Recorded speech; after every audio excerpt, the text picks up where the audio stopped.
पूर्णस्य पूर्णमादाय पूर्णमेवावशिष्यते।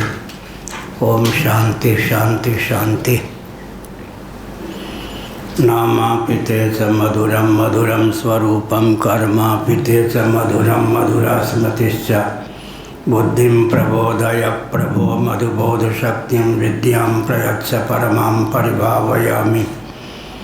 कोमलं कूजयन् वेणुं श्यामलोऽयं कुमारकः वेदवेद्यं परं ब्रह्म भासतां हृदये मम। कूजन्तं राम रामेति मधुरं मधुराक्षरम् आरुह्य कविताशाखां वन्दे वाल्मीकिकोकिलं।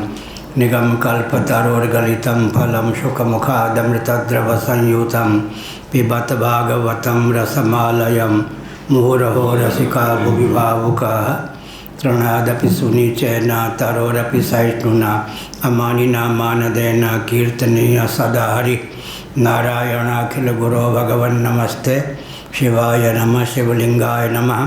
तन्मे मनः शिव संकल्पमस्तु सर्वे भवन्तु सुखिनः।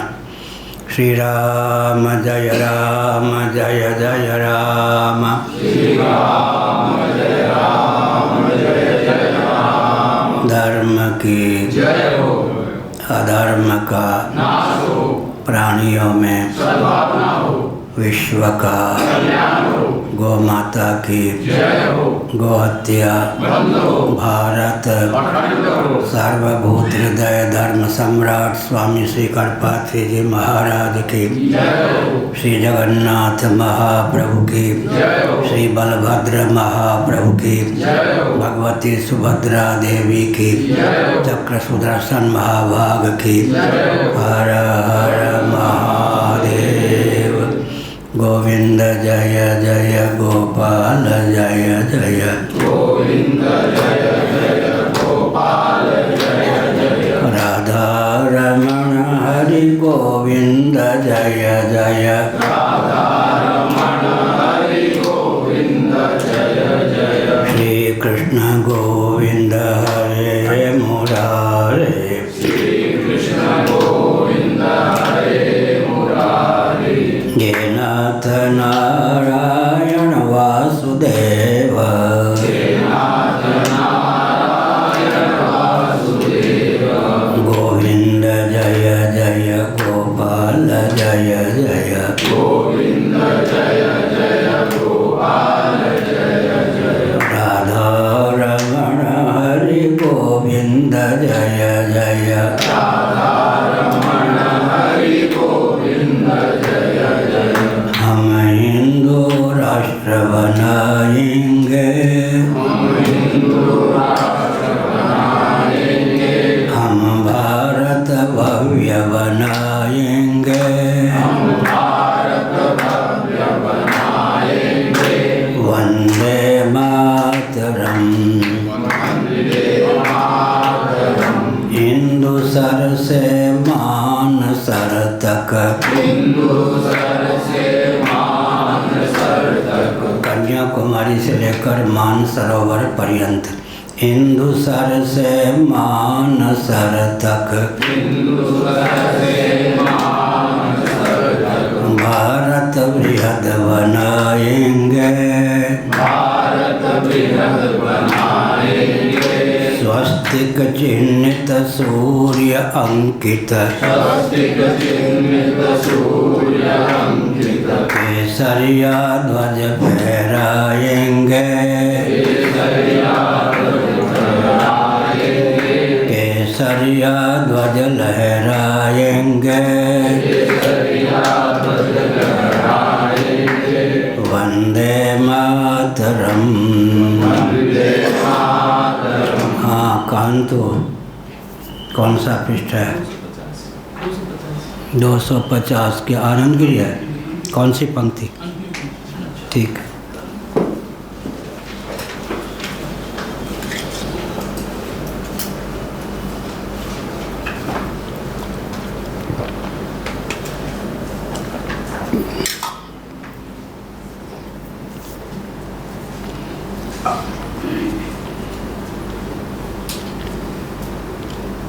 तथापि किम, यहाँ से तथापि किम इति। बृहदारण्यक उपनिषद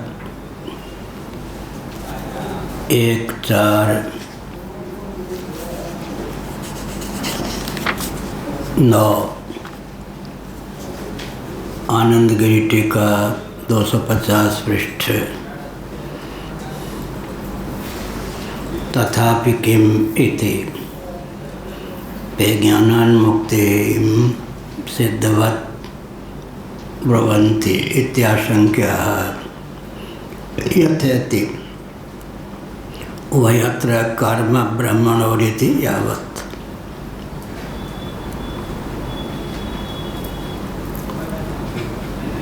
12वीं टिप्पणी में इन्होंने लिखा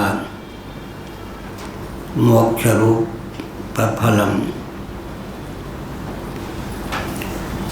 अज्ञान मात्र से जिसकी अप्राप्ति मान्य है, ज्ञान मात्र से उसकी प्राप्ति हो जाती है, यह सिद्धांत।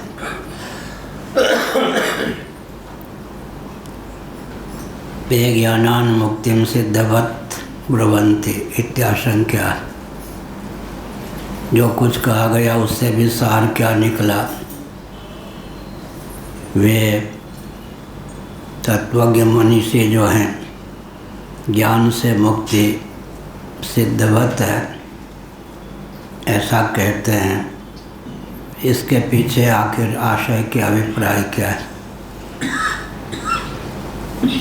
आत्म तत्व नित्य शुद्ध बुद्ध मुक्त स्वरूप है, इसलिए श्रीमद् भागवत में मुक्ति को परिभाषित किया गया है। मुक्ति हित्वा अन्यथा रूपम स्वरूपेण व्यवस्थिति, अन्यथा रूपम हित्वा स्वरूपेण व्यवस्थिति मुक्ति। अनात्म वस्तुओं के अनुरूप आत्ममान्यता का त्याग कर आत्मानुरूप आत्मस्थिति का नाम मुक्ति है। ऐसे ही पिछले दिनों आया कि आत्माकार वृत्ति तो स्वतः सिद्ध है, अनात्म वस्तुओं के अनुरूप वृत्ति का त्याग कर देंगे तो स्वतः ही वृत्ति आत्माकार होकर शेष रहेगी, यह अभिप्राय। और जिनकी दृष्टि में सर्वम खलिदम ब्रह्म, आत्मा ही जगत का अभिनिमित्तोपादान कारण है, जगत बनाने वाला भी परमात्मा तत्व, बनने वाला भी परमात्मा तत्व, उनकी दृष्टि में तो विषयाकार वृत्ति भी ब्रह्माकार वृत्ति ही है। बिना जलाकार वृत्ति हुए तरंगाकार वृत्ति का होना संभव है क्या? जब हम घट का दर्शन करते हैं घटाकार वृत्ति होती है, तो घटनिष्ठ जो मृत तत्व है, मिट्टी है, तदाकार वृत्ति हुए बिना घटाकार वृत्ति हो सकती है क्या? चांदी के बर्तन का दर्शन करते हैं तो रजताकार वृत्ति हुए बिना उस बर्तन के आकार, पात्र के आकार की वृत्ति कैसे हो सकती है? ऐसे ही वस्त्राकार वृत्ति जब होती है तो तंतु अनुगत है वस्त्र में, तो तंतुआकार वृत्ति स्वतः सिद्ध है। इस दृष्टि से विचार करने पर तो ब्रह्माकार वृत्ति कभी खंडित ही नहीं होती। बूंदाकार वृत्ति जब बनी उस समय भी बूंदनिष्ठ जो जल उसका उपादान कारण है, बिना जलाकार बने बूंदाकार वृत्ति बन ही नहीं सकती। इसलिए तत्वज्ञ की दृष्टि में सदा ही ब्रह्माकार वृत्ति है व्यवहार दशा। हाँ, बढ़िया आप पूछते हो तो बहुत प्रसन्नता होती है। कभी कभी पूछते हैं, ठीक है।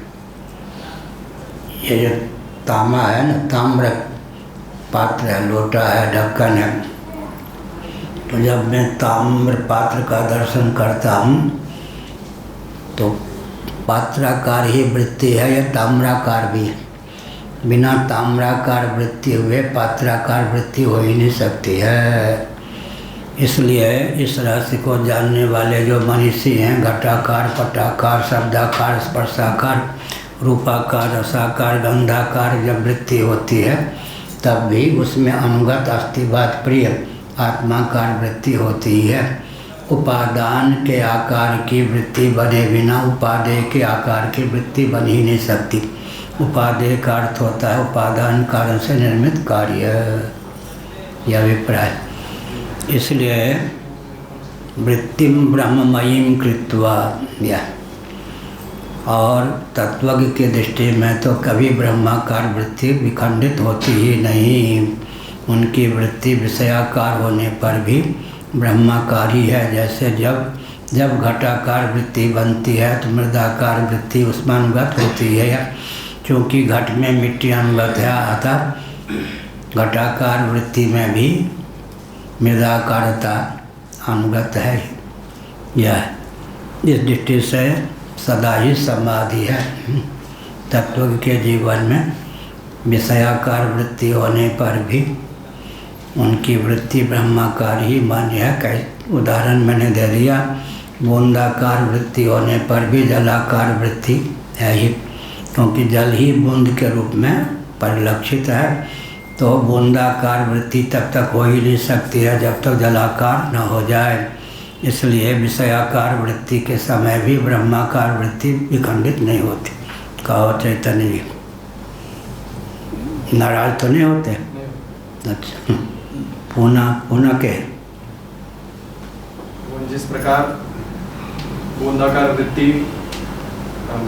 वृत्ति के मूल में जलाकार वृत्ति है ही, अलग रूप में परिणत होने पर भी जलाकार वृत्ति के रूप में ही जलाकार वृत्ति जो है खंडित नहीं होती। उसी प्रकार अलग अलग विषयों के रूप में उद्भासित होने पर भी ब्रह्माकार वृत्ति खंडित नहीं होती, क्योंकि वेदांत प्रस्थान में ब्रह्म ही जगत का उपादान कारण भी है। बैठ अब ऐसे कुलाल माने कुंभकार, ऐसे कुलाल की कल्पना करो श्याम जी जो स्वयं को ही घट के रूप में उद्भासित कर दे कैसा होगा वह? भगवान जो हैं स्वयं को ही जगत के रूप में उद्भासित करते हैं। भवाकार वृत्ति भी भगवदाकार वृत्ति हुई या नहीं तत्वज्ञों की दृष्टि में? रस्सी में सर्प है, या रस्सी ही सर्प के रूप में परिलक्षित है। सर्प रज्जु सर्प रस्सी के अंदर है या बाहर? रज्जुघन ही सर्प के रूप में परिलक्षित। ऐसे जगत जो है ब्रह्म के अंदर है या बाहर? अगर बाहर कहेंगे तो ब्रह्म विभुता संपन्न सिद्ध नहीं होगा। निरतिशयम यद बृहत् तद ब्रह्म।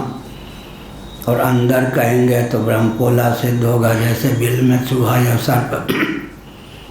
तो जगत ब्रह्म के अंदर भी सिद्ध नहीं होता, बाहर भी सिद्ध नहीं होता, तब ब्रह्म ही जगत के रूप में उद्भासित है। या अब इस तथ्य का जिनको अधिगम हो गया तो क्रम क्या होगा?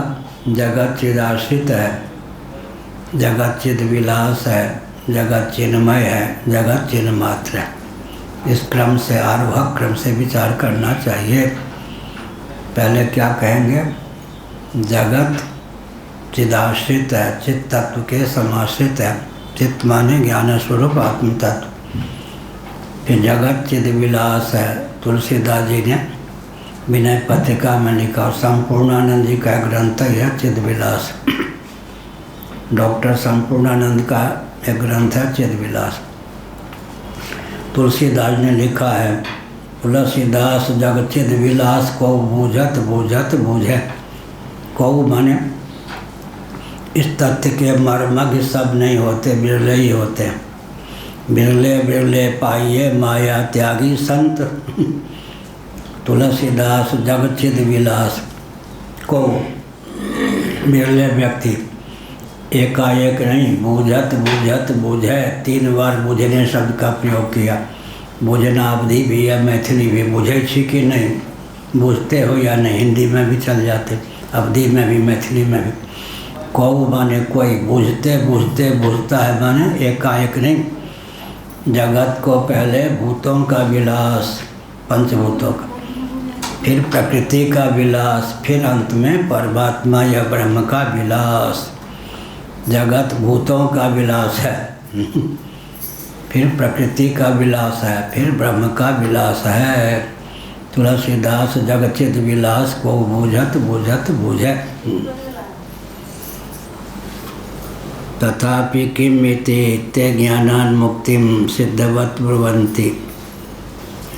ऐसा कहने से भी निष्कर्ष क्या निकला? वे जो मान भाव हैं ज्ञान से मुक्ति सिद्धवत मानकर ही बोलते हैं।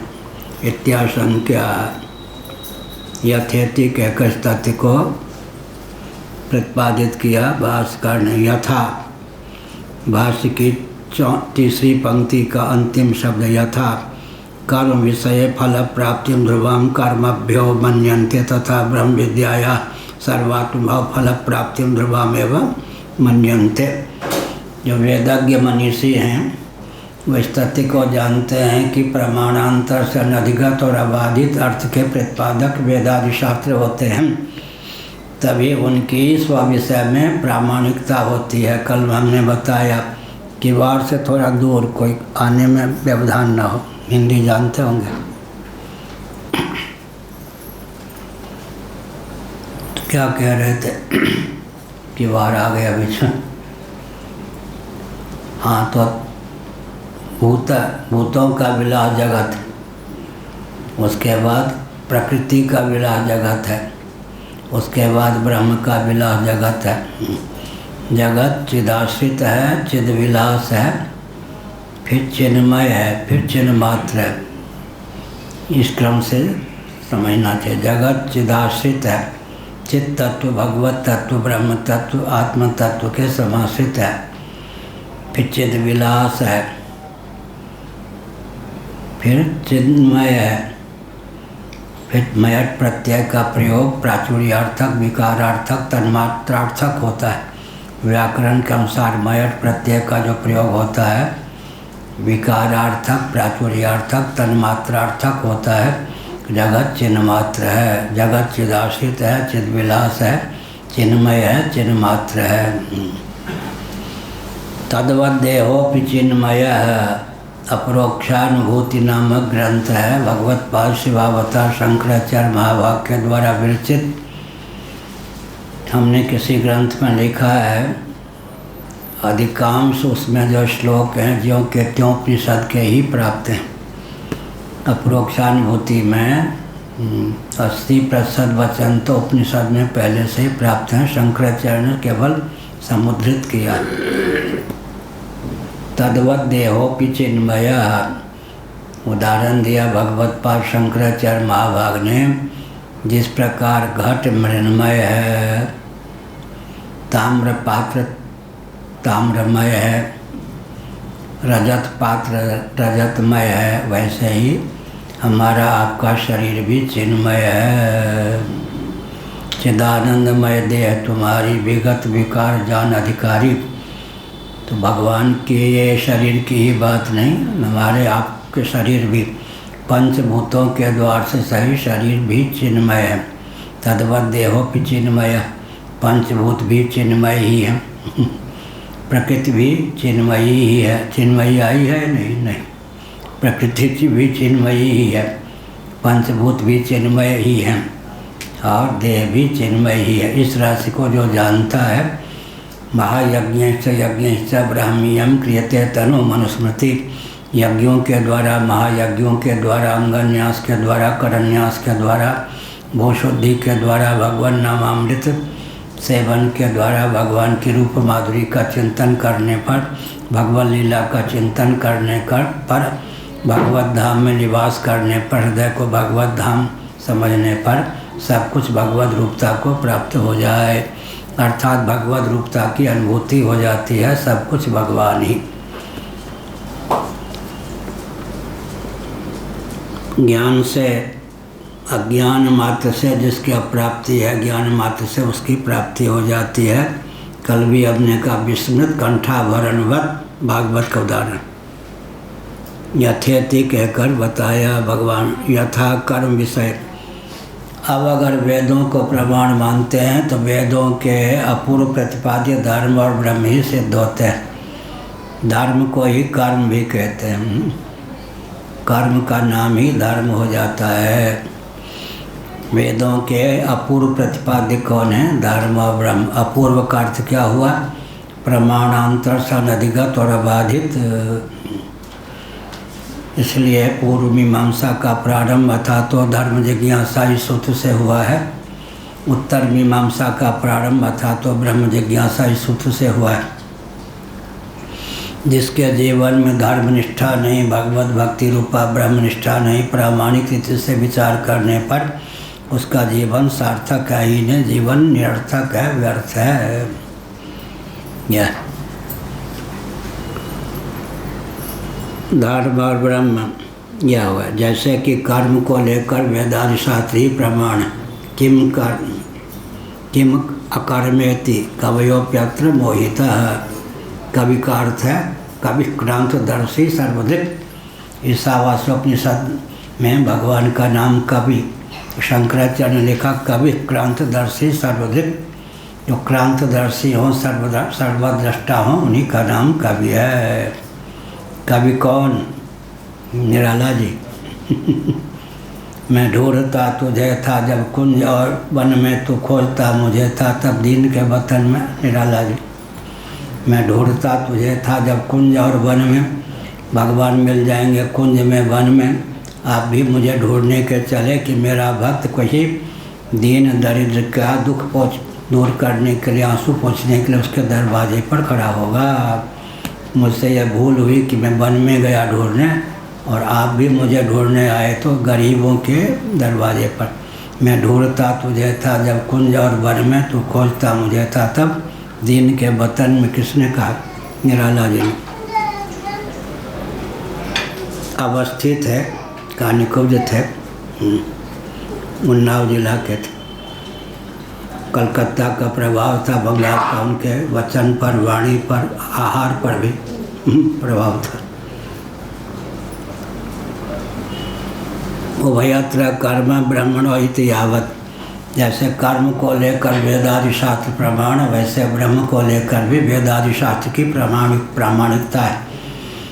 एक विचित्र बात है, कर्म का मूल क्या है? गीता के 3 अध्याय के अनुसार कर्म माने शास्त्र सम्मत कर्म। कोई भी कर्म हो, शास्त्र सम्मत कर्म। कर्म का मूल क्या है? शब्द ब्रह्म, वेद। वेदों का मूल क्या? अक्षर तत्व परब्रह्म।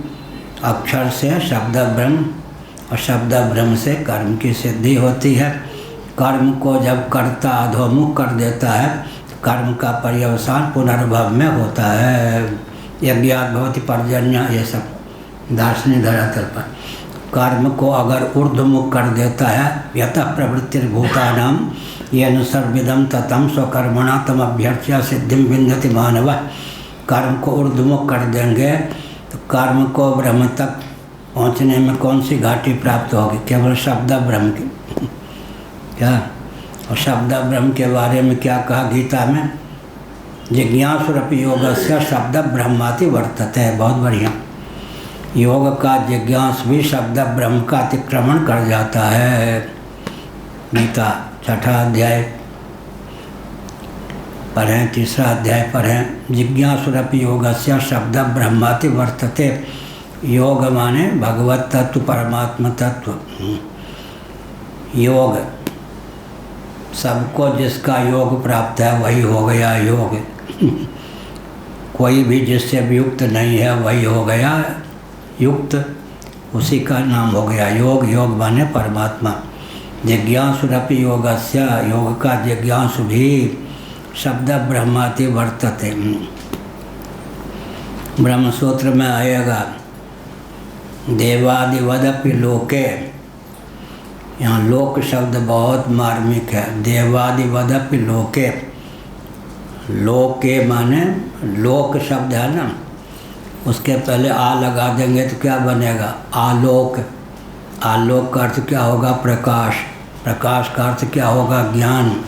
ज्ञान का भी व्यंजक संस्थान क्या हुआ? शास्त्र। और लोक का अर्थ हो जाता शास्त्र।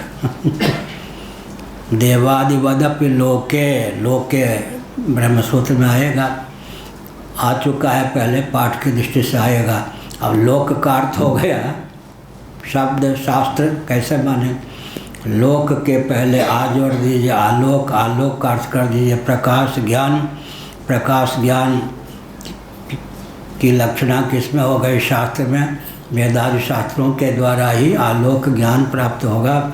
इसलिए लोक शब्द का अर्थ हो जाता है शब्द ब्रह्म। लोक, लोक माने शब्द ब्रह्म। देवादिवदपि लोके, ऐसे ही यहाँ पर समझना चाहिए। तो वेदों के अपूर्व प्रतिपाद्य हैं कर्म और ब्रह्म, धर्म और ब्रह्म। अपने अधिकार की सीमा में अनुष्ठित कर्म को स्वधर्म कहते। कर्म और धर्म के पहले स्व जोड़ दें तो क्या होगा, स्वकर्म स्वधर्म। स्वकर्मणा तमभ्यर्च्य स्वधर्मपि स्वधर्मे निधनम सेया। कर्म और धर्म बड़ा एक अर्थक हो गया नहीं, दोनों के पीछे स्व जोड़ दें तो क्या हो जाएगा, स्वकर्म और स्वधर्म। अब एक विचित्र बात है, श्रीमद् भागवत के 11वें स्कंद के अनुसार बोल रहा हूँ, जिसके जीवन में स्व का जो स्तर होता है उसके प्रति उस स्व की सीमा में ही कर्म या धर्म का उपदेश होता है। वो कहाँ है, श्रीमद् भागवत 11 स्कंद। जिसके जीवन में स्व का जो स्तर होता है, किसी से कहें धर्माचार्य जी से, महाराज मेरा स्वधर्म बताइए, मेरा स्वकर्म बताइए, वो कहेंगे बाबूजी पहले स्व पकड़ाइए। आप जो स्व बोलेंगे उस स्व की सीमा में ही आपका दायित्व होगा। अगर कोई कहे मैं तो शुद्ध बुद्ध मुक्त हूँ तो आप पूछने क्यों आ गए। उड़ियाबाजी बहुत हंसमुक्त है, ऐसा सुना है मैंने, दर्शन तो किया है दूसरे ढंग से। मैं भूखा प्यासा था, सुदामा कुटी, 20 के बाद की बात है। सुदामा कुटी है वृंदावन में, यमुना तट पर एक बट वृक्ष के नीचे था। भगवा कपड़ा था, सन्यासी नहीं था, 72 की बात है। तो वहाँ के लोग भगवा कपड़ा से द्वेष करते थे, वैष्णव लोग। बहुत भूखा था, भोजन करने के लिए भग भग भग बैठने लगा। 2-3 दिनों का भूखा था। एक संत कोई थे, उन्होंने कहा अरे भाई मनुष्य तो है ही, भगवा कपड़ा है तो कि दूर बैठा के सही। तो उन दिनों विष के कारण इतनी रोटी पाना भी कठिन था, कांच दिया गया था 32-33 बार, 2 बार विष दिया गया था। तो फिर उसने क्या किया, नाराज होकर 4 इतनी मोटी रोटी पटक दी पत्थर पर। अब हमने सोचा कि इतनी दुर्गति से रोटी मिली है, छोड़ूंगा तो डंडे से पीटेंगे लोग, झूठा क्यों छोड़ा, अब करूं तो क्या करूं। फिर वैश्वानर का ध्यान किया, 4 रोटी पा लिए। फिर इतने रोटी पचाना भी कठिन। फिर सोचा कि एक बार तो ये दुर्दशा हुई रोटी मिलने में, जाऊं तो कहाँ जाऊं। इतने में सोच ही रहा था, एक इतना बड़ा ओम जी ने, साहब ने एक कंबल दे दिया था, उसके सहारे बैठा था। बस वो बट वृक्ष के पास ही एक संत आ गए, यमुना जी से प्रकट होके ही आए। दावानल कुंड है, वहाँ एक उड़ियावा का आश्रम है, वहाँ तुम जाओगे तुमको स्थान मिल जाएगा, रहने की व्यवस्था हो जाएगी, भोजन मिल जाएगा। अब हमने पूछ दिया, हमारे पास केवल 6 रुपये बचे थे, ओम जी ने जितना दिया था। मथुरा से का रिक्शा से आया था, अब बोलने की क्षमता नहीं थी, इतने यातना थी। हमने कहा बाबा रिक्शा पर बैठ सक के जा सकूँगा, तुम दरवाजे के बाहर जाओगे, रिक्शा वाला खड़ा मिलेगा। मैंने पूछ दिया कितना लेगा, 6 रुपया लेगा। गया, वो रिक्शा वाला खड़ा मिला, 6 रुपया लिया। बाद में जब हमने उड़ियावा जी का जो स्थान है, मंदिर में उड़ियावा का चित्र देखा, हमने कहा तो यही तो सब बता रहे थे, उन्हीं की प्रेरणा से उनके आश्रम में आया। तो हमने एक संकेत किया, क्या संकेत किया, कि जो वेदादि शास्त्र हैं वो धर्म के प्रतिपादक हैं, तो कर्म के किसी भी महानुभाव से पूछे मेरा कर्म क्या है, तो स्व आप बतलाइए। स्व की सीमा में ही दायित्व होता है, स्वकर्म या स्वधर्म। अब कोई कहे मैं शुद्ध बुद्ध मुक्त हो, तो ओरियाबाजी की बात में कह रहा था। एक व्यक्ति ने कहा बाबा मुझे तत्व ज्ञान हो गया, ब्रह्म का बोध हो गया, अब क्या करूं? बेटा शादी कर ले। वो ऐसे ही बोलते थे, हम लोगों की तरफ व्याख्या नहीं करते। पुराने संत एकदम दो टूक वाक्य एक दो बोलते थे, ज़्यादा नहीं बोलते। बेटा कर ले, मन उपहास उन्होंने किया। जिसको तत्व ज्ञान हो गया होगा पूछेगा कि मैं अब क्या करूं, उसका कर्तव्य शेष रहेगा क्या? नहीं बतसी कृत्य नार्थो न कृत्य नेह कश्चन नचास सर्वभूतेषु कश्चिदर्थ व्यपाश्रया यस्त्वात्मरतिरेवस्य आध्यात्म तृप्तश्च मानव आत्मन्यव च संतुष्टः तस्य कार्यं न विद्यते।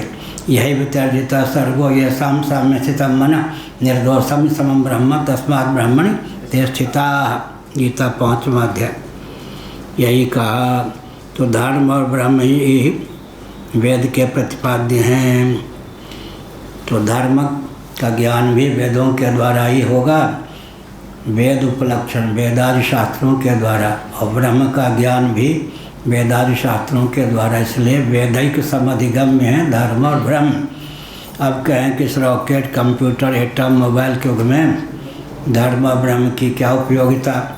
यही उपयोगिता है कि धर्म और ब्रह्म को जीवन में स्थान मत दीजिए। जीवन पशुता से भी गर्हित हुए बिना नहीं रहेगा।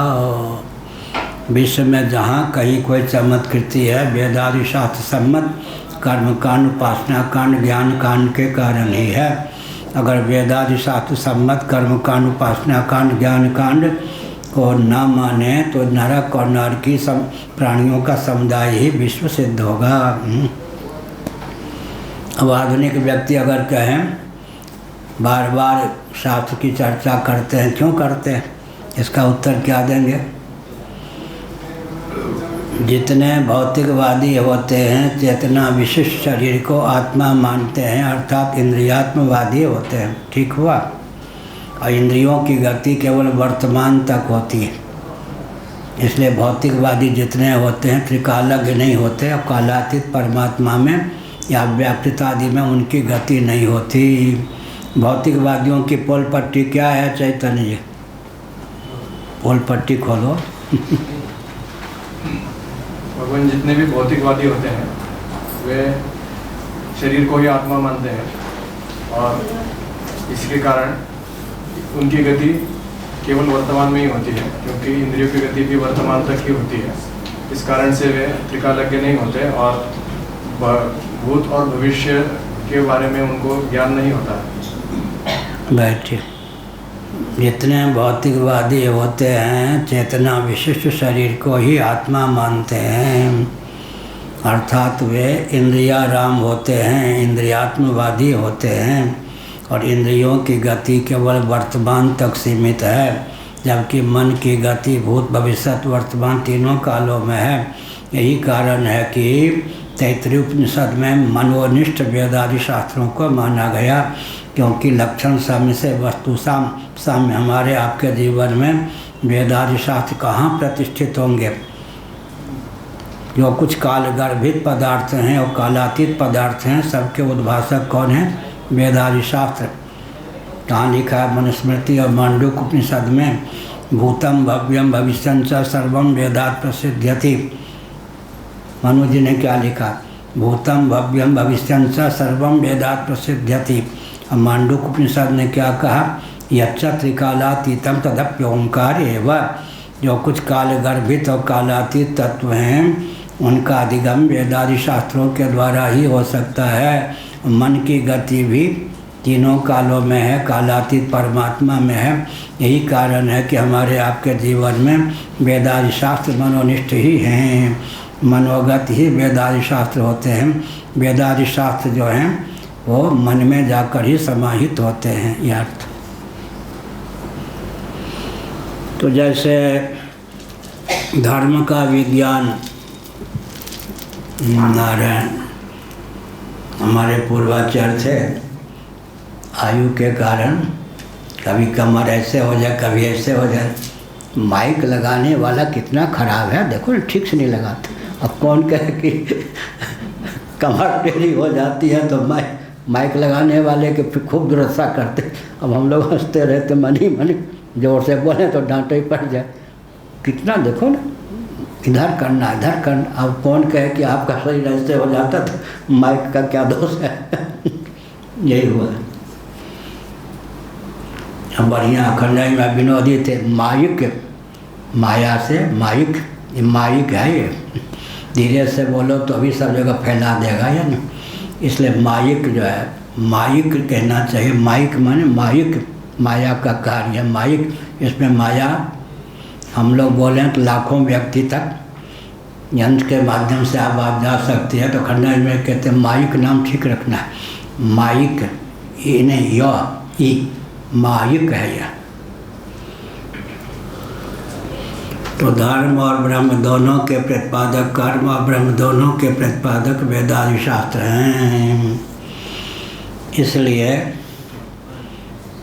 भगवान शंकराचार्य जी के गुरुदेव के गुरुदेव गोविंद पादाचार्य, गौड़ पादाचार्य, गौड़ पादाचार्य जी ने लिखा, जो शास्त्रीय मार्ग पर चल रहे हैं छेड़ो मत, भले ही वो कर्मकांडी क्यों ना हो। जाने दो जाने दो, चलते चलते ऐसी घाटी आएगी कि वो ब्रह्म तत्व को भी जानने के योग्य हो ही जाएंगे। यह अर्थ है।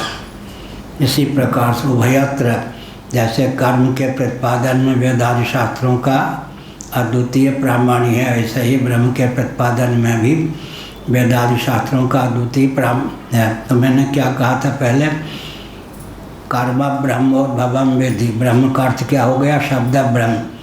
और शब्द ब्रह्म से ऊपर कौन है, अक्षर संज्ञक पर ब्रह्म।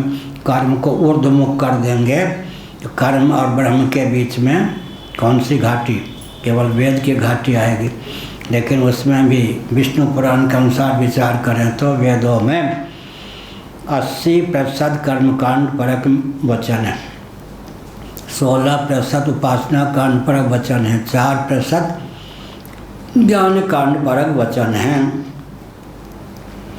4% ज्ञान कांड परक वचन है। जिज्ञासुरपि योगस्य शब्द ब्रह्माति वर्तते। वो 4% जो ज्ञान कांड परक वचन हैं उनमें भी कितना लाभ हुआ, 4 वाक्य के रूप में वो समाहित हो जाते। महावाक्य तत्वमसि हम ब्रह्मास्मि प्रज्ञानम ब्रह्म अयमात्मा ब्रह्म। 4% जो ज्ञान कांड पर वचन हैं वो 4 महावाक्यों में जाकर गुम्फित हो, समाहित हो जाते। वो 4 महावाक्य फिर एकाक्षर ओम इत्येकाक्षरम ब्रह्मम। बढ़िया। ओम 3 अक्षरों से मिला है, फिर एकाक्षर भगवान ने क्यों कहा, संघ बल की विशेषता हुई है नहीं क्या।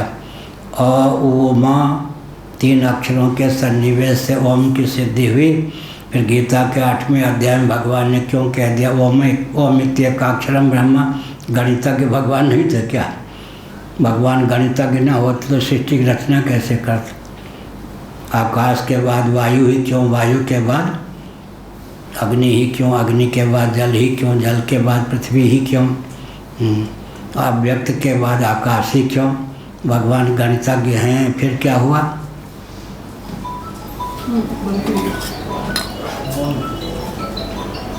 हाँ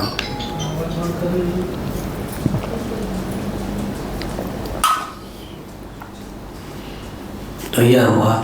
ये भौतिकवादी जितने हैं चेतना विशिष्ट शरीर को आत्मा मानते हैं, अर्थात इंद्रियाराम होते हैं। इंद्रियों की गति केवल वर्तमान तक होती है। इसलिए जितने भौतिकवादी हैं भूत और भविष्य में उनकी गति नहीं होती। कालातीत अव्याकृत परमात्मा में उनकी गति नहीं होती। तो अपने आप को बुद्धिमान कहने पर भी अव्वल दर्जे के बुद्धू सिद्ध होते हैं। कौन, भौतिकवादी ही अपने को बुद्धिमान मानते हैं, होते हैं अव्वल दर्जे के बुद्धू। अब किसी को हम भौतिकवादी कहेंगे तो भूतों को बोलने वाला सिद्ध होगा क्या। किसी भी भौतिकवादी को पंचभूतों का ज्ञान है क्या, भौतिकवादी भी उनको क्या कहेंगे। भौतिकवादी तो तब हो जब भूत के कार्य का नाम है ना भौतिक। पंचभूतों का ज्ञान ही नहीं है तो भौतिकवादी क्या न वो भूतवादी है। भूत प्रेत को जानने वाले भी नहीं होंगे। भौतिकवादियों का जीवन व्यर्थ, क्योंकि उनको भौतिकवादी कहने पर भी भूतों के कार्य में रचे पचे यही कह सकते वास्तव में वाद प्रवदता हम। पंचभूतों का ज्ञान भी नहीं है तो भौतिकवादी भी कहने योग्य नहीं। अध्यात्मनिष्ठ व्यक्ति की विशेषता क्या होगी? जो अध्यात्म तत्व को जानेगा वो जगत की उत्पत्ति स्थिति समृद्धि निग्रह अनुग्रह का ज्ञान प्राप्त करेगा या नहीं? पंचभूतों का ज्ञान उसको होगा या नहीं? अध्यात्मवादी कोई घाटे में रहते हैं क्या? लाभ हुआ या नहीं? सर्वज्ञ हो जाते हैं, सर्वशक्तिमान भी हो जाते हैं। अब कोई कह सकता है सर्वज्ञ सर्वशक्तिमान कैसे हो जाते हैं? या सर्वज्ञ सर्वविद उपनिषद में पुनरुक्ति दोष के वारण के लिए फिर अर्थ क्या करना पड़ता है? जो सर्वज्ञ का अर्थ है वही सर्वविद का, दोनों पद एक साथ प्रयुक्त हो गए। पुनरुक्ति दोष के वारण के लिए सामान्य रूप से सबको जानना, विशेष रूप से सबको जानना। घटाधिकारियों को मिट्टी के रूप में जानना, एक एक घटाधिकारी को विशेष रूप में जानना। एक नियम है कि जीव सामान्य रूप से सबको जान सकता है, विशेष रूप से सबको जानेगा तो ईश्वर ही हो जाएगा। क्या सामान्य रूप से सबको जान सकता है? ये सब मृत पात्र हैं, एक एक मिट्टी के पात्र का स्वभाव प्रभाव स्वरूप जानना कठिन होगा, इसीलिए कहा सामान्य रूप से। दूसरी बात कल हमने कही कि जो जिस विवेक का फल वैराग्य है, जो जिससे विरक्त होता है उसका अधिपति हो जाता है, बिना ज्ञान के अधिपति हो जाएगा क्या? इसलिए अंत में विचार करके देखें तो सर्वात्म भाव की जो सिद्धि होगी तो ईश्वर से भी तादात्म्य पत्ति हुए बिना सर्वात्म भाव की सिद्धि होगी क्या? तो अंत में सार क्या निकलेगा? बहुत ऊंची बात है, धारण कर ले तो व्यक्ति सिद्धों का सिद्ध हो जाए। अब कोई कहे कि आप सिद्धों के सिद्ध हो गए तो टटोल के देखिएगा था पाना चाहे तो पा लीजिएगा। फिर क्या हुआ? निरुपाधिक धरातल पर मैं अपने अपने लिए सच्चिदानंद स्वरूप ब्रह्म ही सिद्ध हूँ। विद्योपाधिक होकर मैं जगदीश्वर हूँ, अविद्योपाधिक होकर मैं जीव हूँ, तमः प्रधाना प्रकृति के योग से मैं जगत हूँ। मुझे सच्चिदानंद स्वरूप परब्रह्म परमात्मा तत्व की ही जगदीश्वर जीव और जगत तीनों रूपों में अभिव्यक्ति है। इस प्रकार की अहमिति जिसके जीवन में है वो कृतार्थ।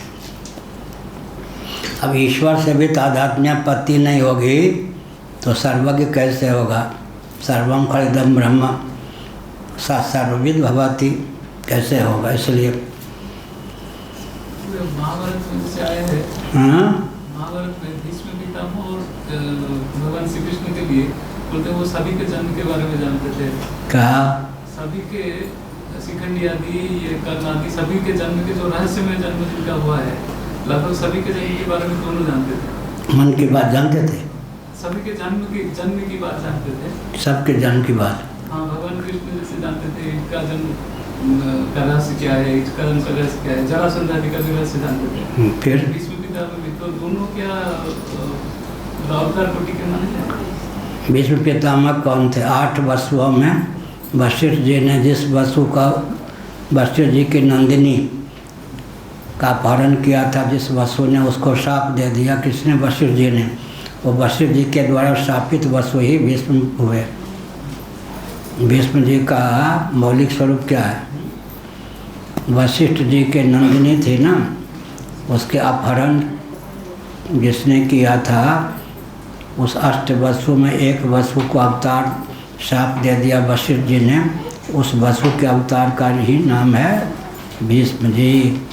भीष्म जी तो पितामह ठहरे, बहुत बढ़िया, वसु के अवतार थे। ठीक हो गया। तो धर्म और ब्रह्म दोनों में वेदादि शास्त्रों की गति है, इसलिए दो ही अपूर्व प्रतिपाद्य हो गया। उभयत्र कर्म ब्रह्मणो इति यावत्। अब आगे उत्तर वाक्यम उपादत्ते तत्रेति 251 पृष्ठ पर तत्र शब्द का प्रयोग है। प्रथम तत्र प्रतिसिद्धम वस्तु लक्ष्यते अतः पृच्छामः। उत्तर वाक्य मनुष्याणां मतम तत्शब्दार्थः, मनुष्यों का जो मत है उसी के लिए तत् शब्द का प्रयोग किया गया है। वस्तु शब्देन ज्ञानात् फलम उच्यते, 8वीं टिप्पणी ज्ञान हेतु फलम। ज्ञानात् फलम माना ज्ञान हेतु फलम। वस्तु शब्द से ज्ञान प्राप्त होने पर जिस फल की समुपलब्धि होती है उसका चित्रण किया गया है, किया जाता है। आक्षेप गर्भस्य नोद्यस्य प्रवृत्तो विरोध प्रतिभासो हेतु हेतुरित्यतः शब्दार्थ यह हुआ। आक्षेप हेतु आक्षेप्याति तथा च आक्षेप गर्भस्य नोद्यस्य प्रवृत्तो विरोध प्रतीतिरेव हेतुत्वात् आक्षेप गर्भ नोदयामा इत्यर्थ। यह कथम अन्यत्र बहुत स्याही फैली हुई। वस्तु शब्देन ज्ञानात् फलम उच्यते, वस्तु शब्द से ज्ञान से होने वाला जो फल है वह ज्ञान जो है ज्ञापक होता है, कारक नहीं।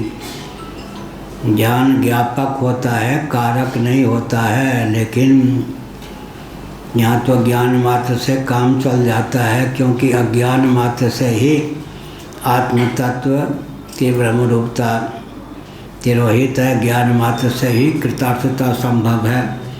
आक्षेप गर्भस्य नोद्यस्य प्रवृत्त विरोध प्रतिभासो हेतु इत्यर्थ शब्दार्थ। नोद्य की प्रवृत्ति, नोद्य माने शंका का जो विषय है उसकी प्रवृत्ति होती है। आक्षेप गर्भ, आक्षेप इसीलिए भला कैसे, भला कैसे। विरोध प्रतिभासा हेतु, विरोध न होकर विरोध का प्रतिभास। अगर कोई जिज्ञासु शंका करता है तो यह नहीं समझना चाहिए कि विरोध ही बन गया, विरोध का प्रतिभास ही है। प्रतिभास माने विरोध सदृश परिलक्षित होने पर भी विरोध के लक्षणों से जो रहित हो। यह जैसे हेतुआभास होता है, हेतु सदृश परिलक्षित होने पर भी हेतु के लक्षण से जो रहित हो उसका नाम हेतुआभास। इसी प्रकार विरोधाभास, विरोध सिद्ध न होता हो विरोध का प्रतिभास। विरोध सरीखा लग जाए, कोई बात कही गई, भला ऐसा कैसे संभव है। यहाँ शिष्य ने विरोध थोड़े किया, जिज्ञासा की दृष्टि से यह भाव व्यक्त किया। तद ब्रह्म परिच्छिन्नम अपरिच्छिन्नम वेत्ति कुतो ब्रह्मण्य उद्यते तत्र यस्येति। वह जो ब्रह्म है वो परिच्छिन्न है या अपरिच्छिन्न है। परिच्छिन्नत्वे ब्रह्म शब्दानाहत्वम, क्या हुआ, निरतिशयम यद बृहत् तद ब्रह्म। ब्रह्म शब्द की जो निरुक्ति है वो तो विभुता के द्वारा संभव है। ब्रह्म किसको कहते हैं, निरतिशयम यद बृहत् तद ब्रह्म। ब्रह्म कहा और परिच्छिन्न भी कहा, यह संभव नहीं। परिच्छेदक कौन कौन हो सकते हैं, काल देश और वस्तु। परिच्छेदक कौन होंगे, छेकने वाला। कालकृत देशकृत वस्तुकृत परिच्छेद शून्य सत घन चिद घन आनंद घन सजाति विजाति स्वगत भेद शून्य।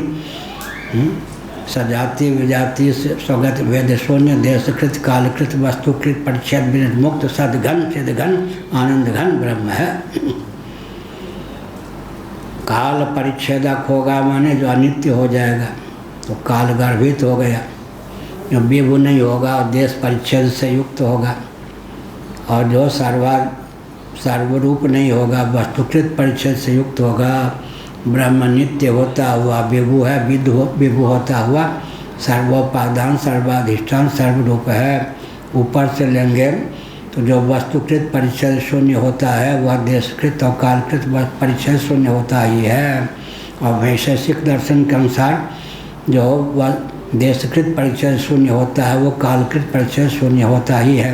नीचे से लेंगे कालकृत परिच्छेद शून्य होने पर भी कोई वस्तु हो अगर अणु परिमाण परिमित है तो देश देशकृत परिचय शून्य नहीं भी हो सकती है। ऐसे देशकृत परिचय शून्य होने पर भी हो सकता है वस्तुकृत परिचय शून्य न हो, लेकिन ब्रह्म तत्व कालकृत देशकृत वस्तुकृत परिचय शून्य है, अर्थात नित्य भी है, विभू भी है और सर्वाधिष्ठान सर्वोपादान सर्वरूप भी है। सर्व भी है, सर्वगत भी है, सर्वउरालय भी है, सर्वरहित भी है। सर्वगत सर्वउरालय सर्वरहित सब पूर्ववासी। सर्वरहित को क्यों कहा? इतरतः। श्रीमद्भागवत जन्माद्यस्य यतोऽन्वयाद् इतरतः। इतरतः माने सर्वरहित। भगवत जन्माद्यस्य यतोऽन्वयाद् इतरतः। इतरतः माने रहित भी। तुलसीदास जी ने अनुवाद किया सर्वरहित, सर्वगत सर्वउरालय सर्वरहित सब उर्पुरवासी। सब उर्पुरवासी क्यों कहा? बढ़िया। भगवान शंकराचार्य महाभाग ने छांदोग्य उपनिषद के 8वें अध्याय के भाष्य के संदर्भ में तथ्य को उद्भाषित किया कि अभिव्यंग की अभिव्यक्ति अभिव्यंजक के अधीन होती है। अभिव्यंजक के तारतम्य से अभिव्यंग की अभिव्यक्ति में तारतम्य होता है। जैसे कि विद्युत की अभिव्यक्ति बल्ब और बादल के अधीन होती है, बल्ब और बादल के तारतम्य से विद्युत की अभिव्यक्ति में तारतम्य होता है। आपको याद है ये वाक्य? बोलो। हाँ, ये सब तैयार है। अभिव्यंग की अभिव्यक्ति अभिव्यंजक के अधीन होती है। अभिव्यंजक के तारतम्य से अभिव्यंग की अभिव्यक्ति में तारतम्य होता है। जैसे कि बिजली की अभिव्यक्ति बल्ब और बादल, विद्युत की अभिव्यक्ति बल्ब और बिजली के बादल के मेघमंडल या बादल के तारतम्य से होती है। और मेघ और बैठिए बल्ब के तारतम्य में अभिव्यंग। बैठिए, यह वाक्य बहुत महत्वपूर्ण है। अभिव्यंग की अभिव्यक्ति अभिव्यंजक के अधीन होती है। अभिव्यंजक के तारतम्य से अभिव्यंग की अभिव्यक्ति में तारतम्य होता है। जैसे कि विद्युत की अभिव्यक्ति बल्ब और बादल के अधीन होती है। बल्ब और बादल के तारतम्य से विद्युत की अभिव्यक्ति में तारतम्य होता है। 0 पावर का बल्ब होगा तो विद्युत कम अभिव्यक्त होगी। 0 पावर का बल्ब भी अभिव्यंजक हुआ या नहीं? कहने के लिए 0 पावर है, लेकिन अभिव्यंजक है तो 0 कह सकते क्या? हीरो है या 0?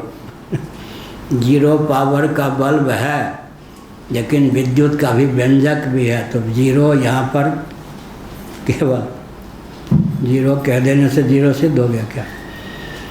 अभिव्यंग की अभिव्यक्ति अभिव्यंजक के अधीन होती है। अभिव्यंजक के तारतम्य से अभिव्यंग की अभिव्यक्ति में तारतम्य होता है।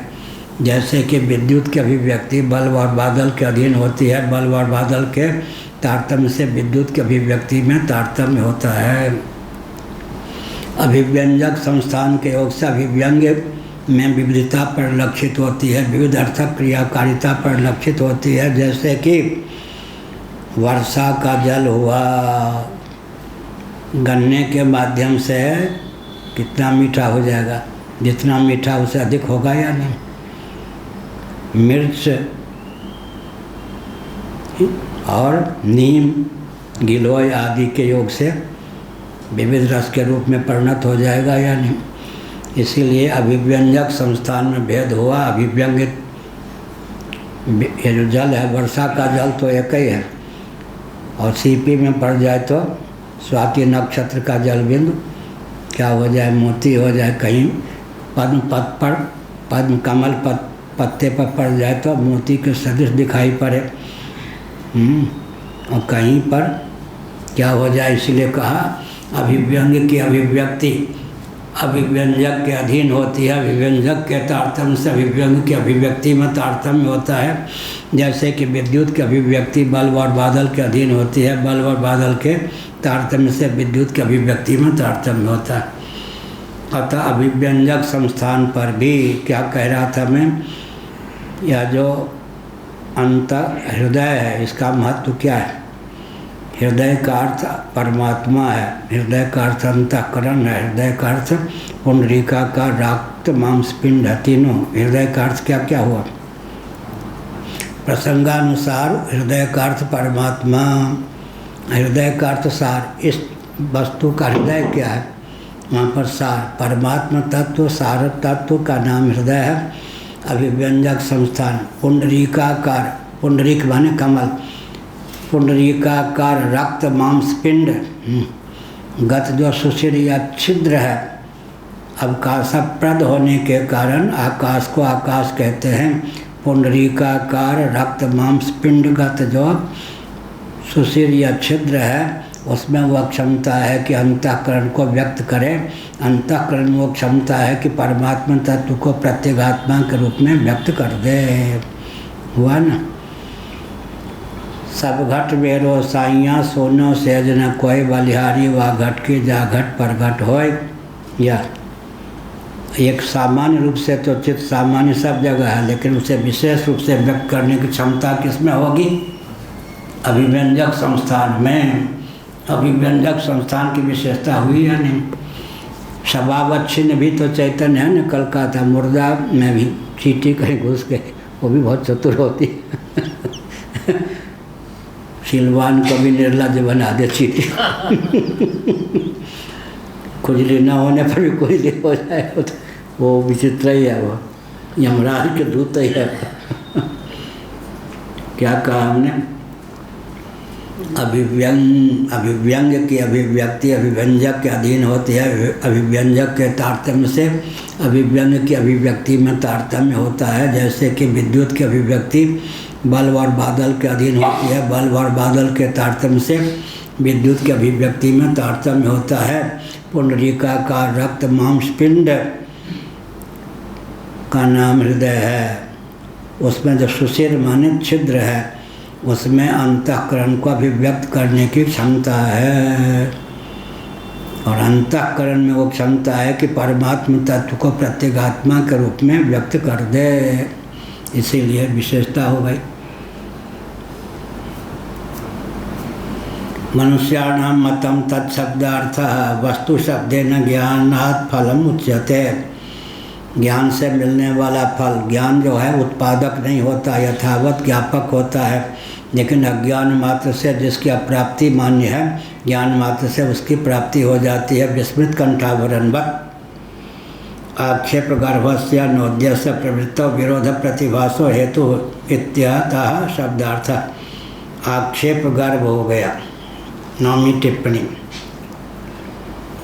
तथा च आक्षेप गर्भस्य नोद्यस्य प्रवृत्तो विरोध प्रतीतिरेव हेतुत्वाद आक्षेप गर्भ नोदयामा इत्यर्थ। काम्य अन्यथा ये सब कहीं कहीं आक्षेप किया जाता है। नोद्य शंका जो की जाती है कभी कभी आक्षेप पूर्वक, भला ऐसा कैसे संभव है? यह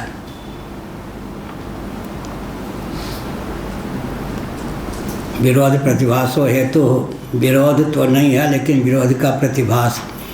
कोई कोई जिज्ञासा की दृष्टि से जो आक्षेप किया जाता है, आक्षेप जो है विरोध का द्योतक न होकर के वास्तव में जिज्ञासा का विव्यंजक ही सिद्ध होता है। तद ब्रह्म परिच्छिन्नम अपरिच्छिन्नम वा इति कुतो ब्रह्मणि नोद्यते तत्र यस्यति।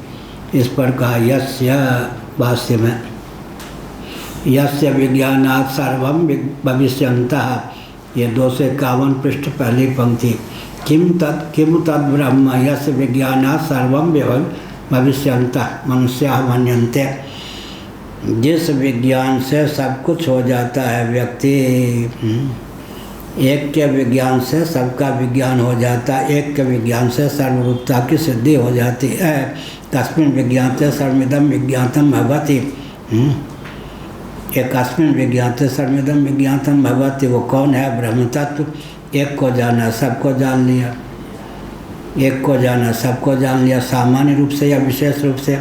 इसलिए कहा यह सर्वज्ञ सर्वविद। मन प्राणी जो हैं सामान्य रूप से सबको जान सकते, हम लोग विशेष रूप से भगवान ही सबको जानते हैं। एक प्रक्रिया यह। दूसरी प्रक्रिया यह है कि जो जिससे विरक्त होता है उसका अधिपति हो जाता है। तो तत्वज्ञ में ज्ञान मात्र से क्या सिद्धि प्राप्त होती होगी? तत्वज्ञ जो है जितना भी अनात्मा प्रपंच है विवेक के बल पर सबसे विरक्त होगा या नहीं? और अनुरक्त होगा तो तत्व के कैसा? जो भी अनात्मा प्रपंच है उससे विरक्त होगा या नहीं? तो विरक्त होगा, सबका नियामक होगा या नहीं? सबका मतलब पृथ्वी का, जल का, तेज का, वायु का, आकाश का और हम तत्व का, महतत्व का, अव्यक्त का भी नियामक होगा या नहीं? इसलिए ऐसा सुनने के बाद एकांत में तदनुकूल निष्ठा भी बनानी चाहिए। यह कल बताया था, बहुत दुर्लभ बोध है। कार्य वर्ग में इदम बुद्धि न करे, इदम शरीरम कौन्तेय क्षेत्र मित्य विधीयते एतद्यो वेति तम प्राहु क्षेत्र इति तद्विदा। अब इदम शरीरम का क्षेत्रफल भगवान ने कितना बताया? महाभूतान्यहंकारो बुद्धिरव्यक्त में च इंद्रियान दशैकम च पंचचेन्द्रिय गोचरा अष्टधा प्रकृति षोडश विकृति। अष्टधा प्रकृति षोडश विकृति। विकृति के मूल में प्रकृति, प्रकृति का मौलिक स्वरूप मूल प्रकृति। मूल प्रकृति में ही जिसकी क्षेत्र बुद्धि हो गई वो पुरुष परमात्मा रूप हो गए या नहीं? तो ज्ञान में कितनी क्षमता है। जीव शिव सम सुख शयन सपने कछु करतूति जागे दीन मलिन पुनि प्रबल विषाद विभूति। कहाँ दुहावली, इतना बढ़िया तुलसीदास जी। जीव शिव सम, शिव जीव शिव सम, शिव नहीं शिव सम कह दिया। तो हर शरीर से तुहें छा माधव मन होई छन माने सज्जन जन सौ नेह कठिन ठीक कवि विद्यापति भाने। विद्यापति जी ने कहा आपकी उपमा किससे दूँ? तो हर शरीर से तुहें छा माधव, आपके समान तो आप ही हैं।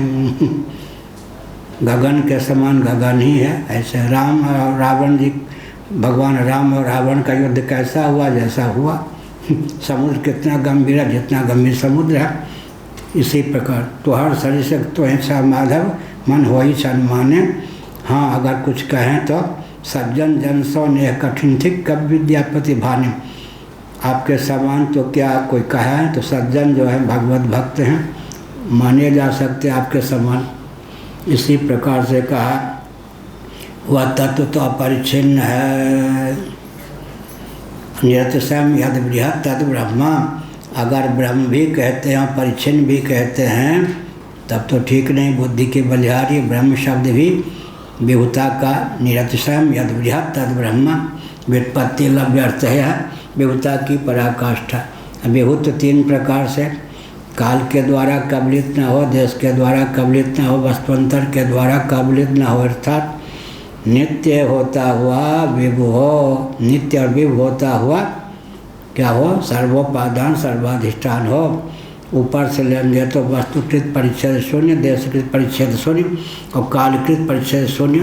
तीनों प्रकार के परिच्छेद से रहित होना चाहिए। ब्रह्म है ही।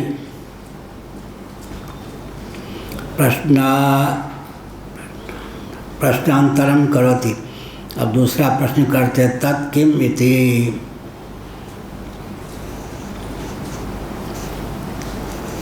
किम तत् ब्रह्म यस् विज्ञानात् सर्वं भविष्यन्तः। वह ब्रह्म क्या है जिसके विज्ञान से सब कुछ हुआ जा सकता है, अर्थात उस ब्रह्म की सर्वरूपता सिद्ध है। जिसने उस ब्रह्म को आत्मा स्वरूप जान लिया उसकी भी सर्वरूपता हो गई। अन्य के विज्ञान से अन्य रूपता कैसे सिद्ध होगी? जब तक आत्मा ब्रह्म स्वरूप न हो तब तक ब्रह्म के विज्ञान से सर्वरूपता की सिद्धि कैसे होगी? हमने अरबपति को अरबपति जान लिया तो क्या हम अरबपति हो गए? हमने विद्वान को विद्वान जान लिया तो कम विद्वान हो गए? हाँ, यहाँ तो ही रहेंगे। हमने ब्रह्म को ब्रह्म जान लिया तो हम उससे पृथक ही नहीं रहेंगे, क्योंकि अपना वास्तव स्वरूप ही ब्रह्म है। यह कहा ब्रह्म स्वात्मानमज्ञासीत अतिरिक्तम वेति प्रश्नस्य प्रसंगम दर्शयति। यस्मात् ब्रह्म ने स्वयं को जाना, उस विज्ञान के प्रभाव से सर्वरूपता उसकी सिद्ध हो गई, क्योंकि पहले से ही वह सर्वरूप था, सर्वाधिष्ठान था, वस्तुकृत परिचय शून्य था, जगत का अभिन्न निमित्तोपादान कारण था। सर्वस्य व्यतिरिक्त विषय ज्ञानम प्रसिद्धम तत्किम विचारेण इत्याशंक्या। इस पर का 14वीं टिप्पणी के में प्राणी जात से सर्वस्य माने जितने भी प्राणी हैं उनमें व्यतिरिक्त विषय ज्ञानम प्रसिद्धम, अपने अतिरिक्त विषय का ज्ञान तो प्रसिद्ध ही है। छोटा बच्चा होता है जिज्ञासा की उसमें पराकाष्ठा होती है। कौवा को उड़ता हुआ देखे क्या, बिल्ली को आता हुआ देखे यह क्या, कितनी जिज्ञासा होती है। बच्चे के प्रश्न का उत्तर देना, यह क्या, यह क्या, यह कौन, यह कौन, यह कौन, ये नहीं कहता मैं कौन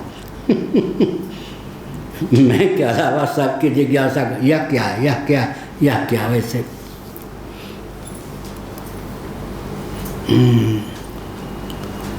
हुआ यम उनका था ना, कम बोलते थे दक्षिण में, रमण महर्षि हुआ यम। इस पर बहुत बढ़िया उनका ग्रंथ उत्तर देते थे। उनके चेलों ने लिखा, ब्रह्मच सर्वम इति श्रूयते सर्वस्य व्यतिरिक्त विषय ज्ञानम प्रसिद्धम तत्किम विचारेण इत्याशंक्या। मेहर बाबा पारसी थे, उन्होंने लिख के दिया, अपना कहना ही उनके लिए भला हो गए। जिस दिन मैं बोलूँगा 3/4 विश्व नष्ट हो जाएगा। अब लोग कहें, बहुत प्रचार हुआ था जब हम ऋषिकेश में थे 66 में, मेहर बाबा बोले नहीं कि 3/4 विनाश होगा। उन्होंने सोचा कि बोलूँगा विनाश नहीं होगा, झूठा सिद्ध हो जाऊँगा। मौन ही मर गए फिर अपना बोलना ही उनके लिए भला हो गए। जिस दिन मेहर बाबा, वो दिनों तो बस मेहर बाबा बोले नहीं कि बस 3/4 आ गए मेहर बाबा मेहर बाबा बोले नहीं कि 3/4 विनाश हुए बिना नहीं रहेगा। उन्होंने सोचा बोलने पर तो होगा नहीं, झूठा सिद्ध हो जाऊंगा, इसलिए मौन रहकर ही मर गए। 66 की बात है। चेलों ने एक से एक गुरुओं को उठाया, सब गुरु धस हो गए। एक थे कल्कि भगवान के अवतार, वो मर गए, वो मर भी गए।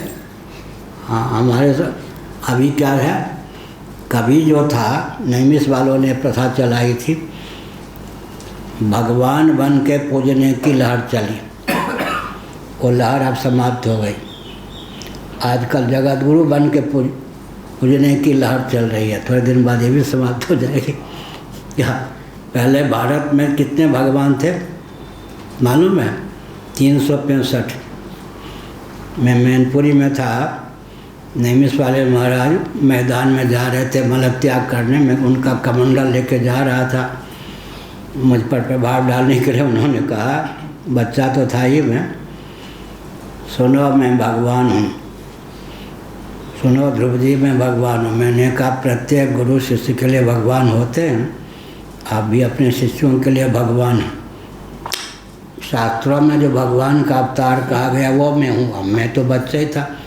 365 भगवान हैं, आजकल उसमें से आप हैं एक। अगर असली भगवान कोई होते हैं तो सबको मार डालते। आप जीवित इसलिए हैं कि आप भी नकली। अब हम समझ गए कुछ भी हो सकता है, बाद में बिस्मिल्लाह ही 365 भगवान आप जैसे। उन दिनों 365 भगवान थे। एक सत्यानंद जी थे ना मुंगेर वाले, उन्होंने नैमिष वालों को पत्र लिखा, पत्र में ही पढ़ता था, मैं भगवान हूँ, कृपा करके ये प्रमाण पत्र मुझे दे दीजिए, आप भी लिख दीजिए कि मैं भगवान हूँ मैंने भगवान को भी प्रमाण पत्र की जरूरत पड़ गई। तो दैव योग से फिर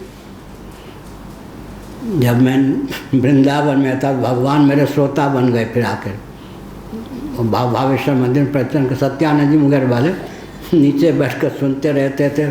फिर मैं मुस्कुराता रहता था कि इनको नहीं मालूम कि पत्र मेरे ही पास आता था नैमिष वालों का, आप भी लिख दीजिए कि मैं भगवान। वो भगवान मेरे श्रोता बहुत दिनों तक रहे, मेरा प्रवचन रोज सुनते थे ये सौभाग्य हमको प्राप्त हुआ है। सत्यानंद जी जैसे भगवान भी हमारे श्रोता हैं। आजकल कौन सी लहर चल रही है? जगत गुरुओं की। भगवान की लहर समाप्त हो गई, आजकल जगत गुरुओं की लहर है। तत्किमिति ब्रह्म स्वात्मान मज्ञासित अतिरिक्तम वेति प्रश्नस्य प्रसंगम दर्शयति यस्मात् इति सर्वस्य व्यतिरिक्त विषय ज्ञानम प्रसिद्धम तत्किम विचारेण इत्याशंक्या ब्रह्म च इति। अपने से भिन्न के ज्ञान में तो व्यक्ति दक्ष ही होता है, लेकिन जिसने अपने को ब्रह्म स्वरूप जाना उसकी सर्वरूपता स्वतः सिद्ध है। सर्वम खलिदम ब्रह्म, खलु माने निस्संदेह जो कुछ है सब ब्रह्म ही है। इस वचन के अनुसार यह तथ्य सिद्ध है कि सबकी ब्रह्मरूपता है।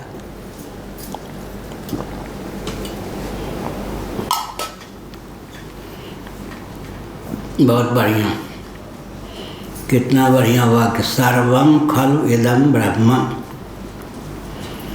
खलु माने निस्संदेह, इदम और सर्वम समानाधिकरण की दृष्टि से विचार करेंगे।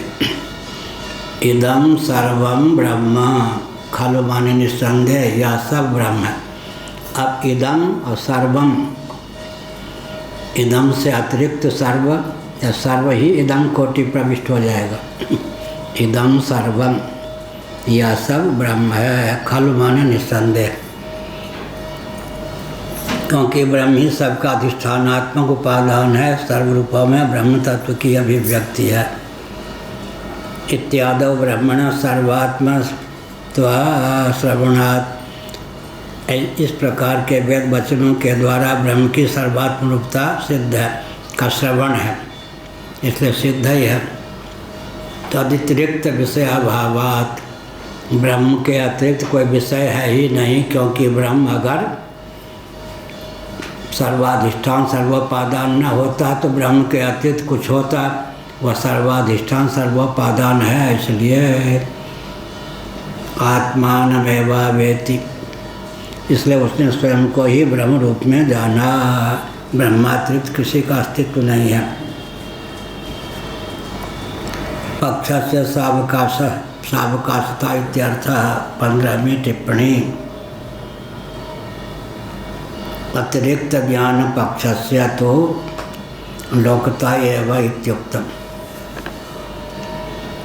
ब्रह्मातिरिक्त जो कुछ है वह है ही नहीं, क्योंकि ब्रह्म ही सर्व रूपों में सर्व बहु शब्द का अर्थ भी सर्व हो जाता है। बहुश्याम प्रजाए या में बहु शब्द का प्रयोग है। सर्वम खलुदम ब्रह्म में सर्व, बहुजन सुखाय या सर्वजन सुखाय। प्रसंगानुसार बहु शब्द जो होता है सर्व का द्योतक हो जाता है। बहुश्याम में बहु शब्द का प्रयोग है। सर्वम खलिदम ब्रह्म में सर्व शब्द का प्रयोग है। बहुजन पार्टी या सर्वजन पार्टी।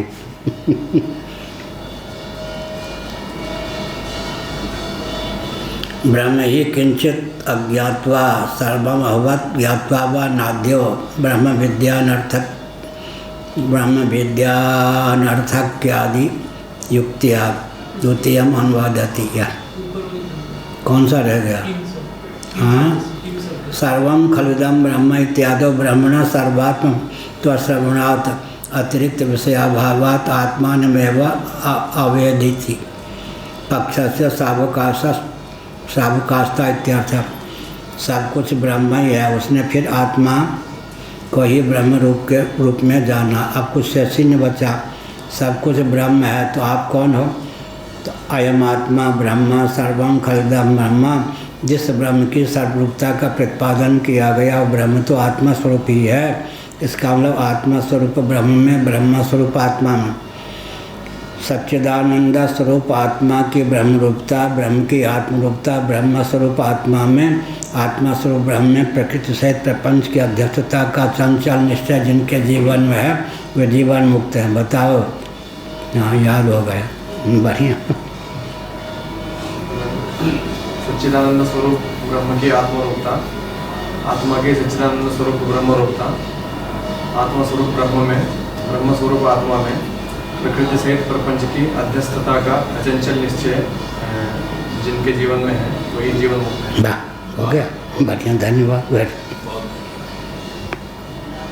सच्चिदानंद स्वरूप आत्मा की ब्रह्म रूपता, ब्रह्म की आत्मरूपता, आत्मा स्वरूप ब्रह्म में, ब्रह्म स्वरूप आत्मा में प्रकृति सहित प्रपंच की अध्यक्षता का चंचल निश्चय जिनके जीवन में सन्निहित है वो जीवन मुक्त है। ठीक हो गया, एक ही वाक्य में सब कुछ हो गया।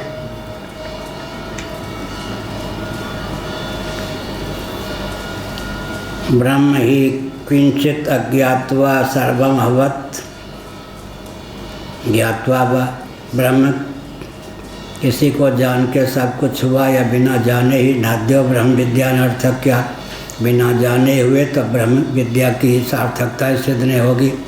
द्वितीयम अनुबद्धति, दूसरा जो पक्ष है जान करके उसको कहते अथेति, अथ शब्द से अर्थ विज्ञान, चौथी पंक्ति भाष्य की 251 पे, अथ विज्ञान सर्वम अभवत् विज्ञान साध्यत्वात् कर्म फलेन तुल्यम।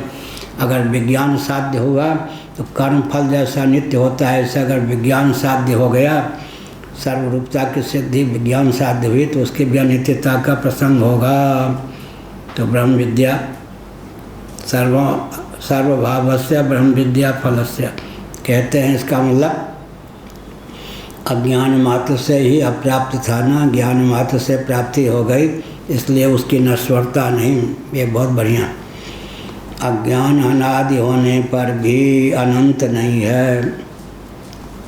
तत्वज्ञान से अनादि अज्ञान का भी निरसन होता है। हमारे यहाँ सरस्माकम अनादया जीव ईशो विशुद्धाचित, ये सब हमारे यहाँ वेदांत प्रस्थान में 6 अनादि हैं। 2 को ही 4 अतिरिक्त के रूप में उद्भाषित किया गया। 2 अनादि कौन है? गीता का 13वां अध्याय, प्रकृतिम पुरुषं चैव विद्यनादि उभावपि विकारां च गुणां चैव विद्धि प्रकृति संभवान। तो यह है। अब विशुद्धाद्वैत में क्या कहेंगे? विशुद्धाद्वैत में तो अज्ञान आगंतुक होगा या अनादि आगंतुक होगा।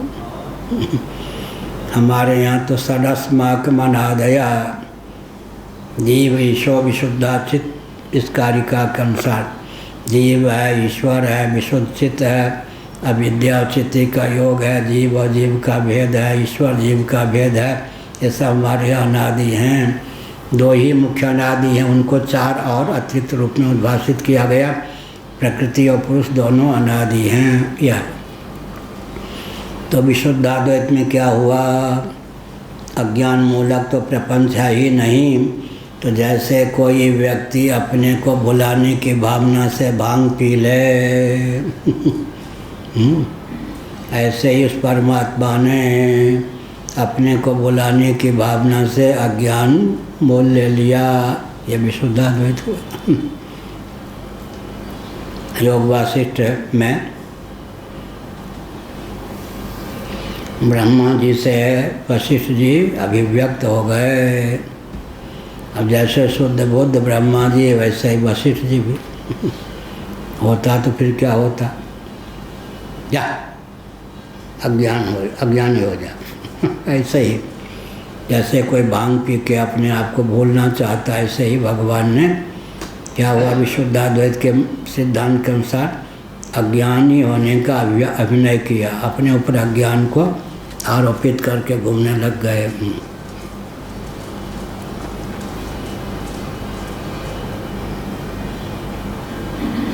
स्वरूपम अन्यद्वा ज्ञात्वा ब्रह्मण सर्वापत्ति, स्वरूप को जान करके सर्वरूपता की सिद्धि हुई या स्वरूप के अतिरिक्त को जान करके सर्वरूपता की सिद्धि हुई?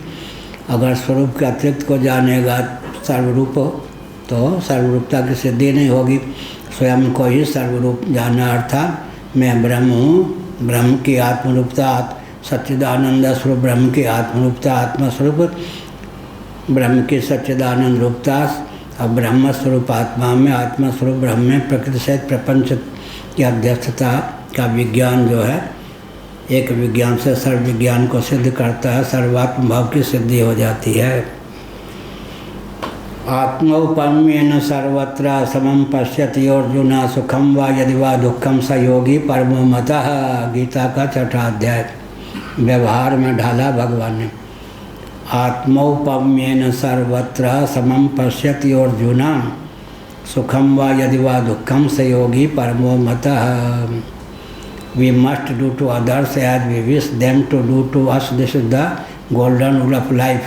जैसा व्यवहार हम दूसरों से अपने प्रति चाहते हैं, हमारी बुद्धि की बलिहारी है कि दूसरों के प्रति वैसा व्यवहार करें। आत्मौपम्येन सर्वत्र समं पश्यति अर्जुन सुखम वा यदि वा दुखम स योगी परमो मतः। बढ़िया महाभारत में इसकी व्याख्या है। ये भी गीता तो महाभारत का ही अंश, अन्यत्र महाभारत में व्याख्या है। एक नंबर का अव्वल दर्जे का हिंसक भी दूसरों से अपने प्रति अहिंसा की भावना रखता है या नहीं? एक नंबर का झूठ बोलने वाला अव्वल दर्जे का मिथ्याभाषी भी दूसरों से अपने प्रति सत्य भाषण की भावना रखता है या नहीं? एक नंबर का चोर दूसरों से अपने प्रति अचौरी की भावना रखता है या नहीं? एक नंबर का व्यभिचारी दूसरों से अपने प्रति संयम की भावना रखता है या नहीं? एक नंबर का परिग्रही दूसरों की संपत्ति को लूट करके धनाढ़ बना हुआ व्यक्ति दूसरों से अपने प्रति अपरिग्रह की भावना रखता है या नहीं? दूसरों से हम जैसा व्यवहार आत्मना प्रतिकूलानि परेशान समाचरित है या नहीं? दूसरों से हम जैसा व्यवहार अपने प्रति चाहते हैं, हमारी बुद्धि की बलिहारी है, दूसरों के प्रति भी वैसा व्यवहार करें।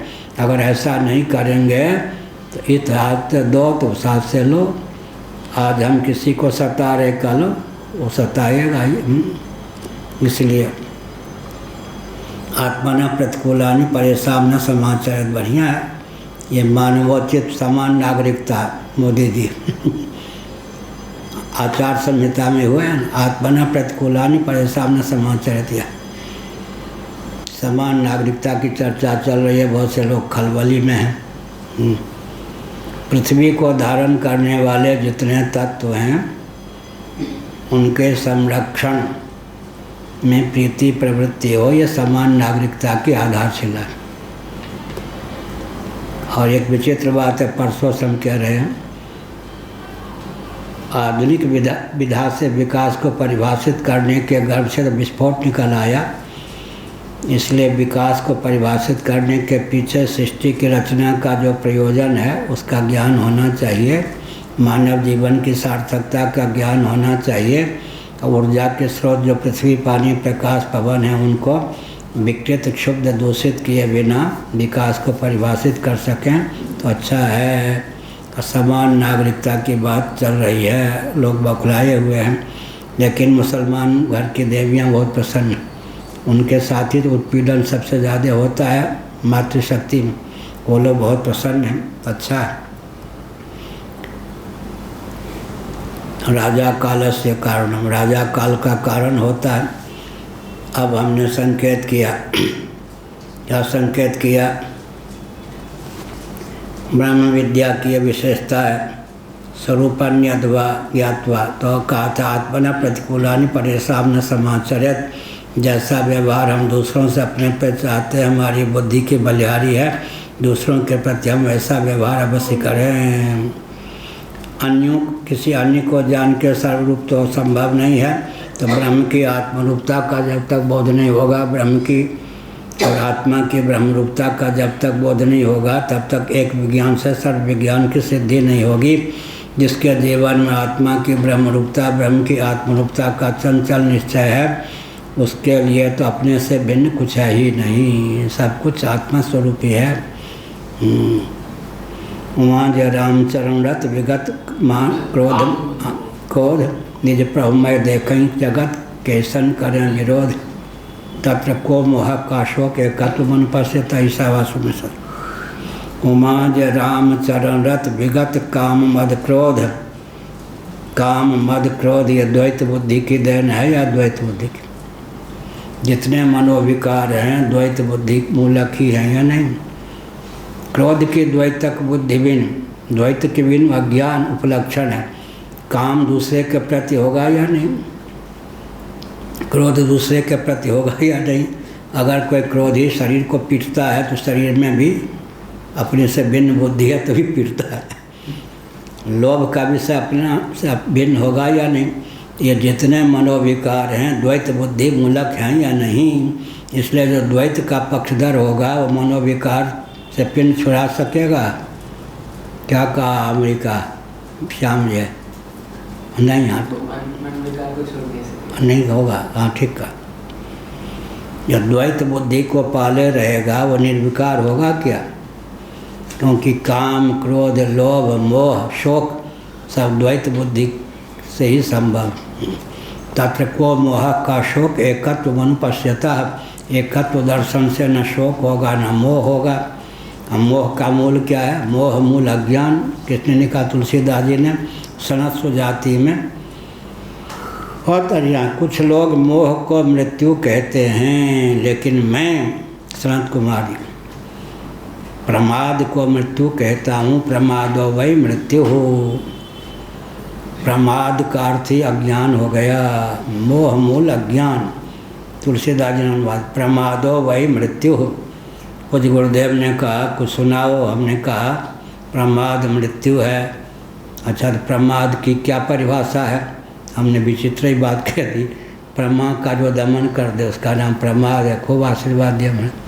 प्रमा माने यथार्थ ज्ञान का जो दमन कर दे, अपनोदन कर दे, उसको आवृत कर दे, उसका नाम प्रमाद है। प्रमाद ही मृत्यु है। मृत्यु का अर्थ क्या है? प्रमाद। प्रमाद माने अन्नमय, प्राणमय, मनोमय, विज्ञानमय, आनंदमय कोश के अनुरूप आत्ममान्यता। स्वर्गारोहण देख सुना है? पहले कौन गिरी? द्रौपदी। अब साहित्यिक होते अगर भीमसेन पूछने वाले थे, युधिष्ठिर उत्तर देते थे। लेकिन स्वर्गारोहण का नियम यह था जो गिरेगा उसको नहीं पूछा जाएगा। चलते चलो, जो चले चले, नहीं चले गिरे तो गिरे। ये स्वर्गारोहण की बात थी। सबसे पहले द्रौपदी गिरी। भीमसेन ने कहा भाई साहब युधिष्ठिर जी, ये द्रौपदी सबसे पहले गिर गई, सदैव स्वर्ग क्यों नहीं पहुंच सकी? इसके जीवन में क्या भूल थी? साहित्यिक होते तो कोमलांगी थी, विश्व सुंदरी थी, अयोनिजा थी, कष्ट झेलने का अभ्यास नहीं था, इसलिए सबसे पहले गिर पड़ी। यही उत्तर देते ना। उन्होंने कहा कि हम पांचों पांडव इंद्र के अवतार या इंद्राणी के अवतार, लेकिन अर्जुन के प्रति इसकी प्रीति अधिक थी, इस प्रमाद के कारण पहले गिरी। बहुत ऊंची बात है ना। आनंदमय कोश में तादात्म्यपत्ति। प्रेम करने में भी अगर क्या माप तोल करेंगे तो गिरेंगे, प्रमाद हो जाएगा।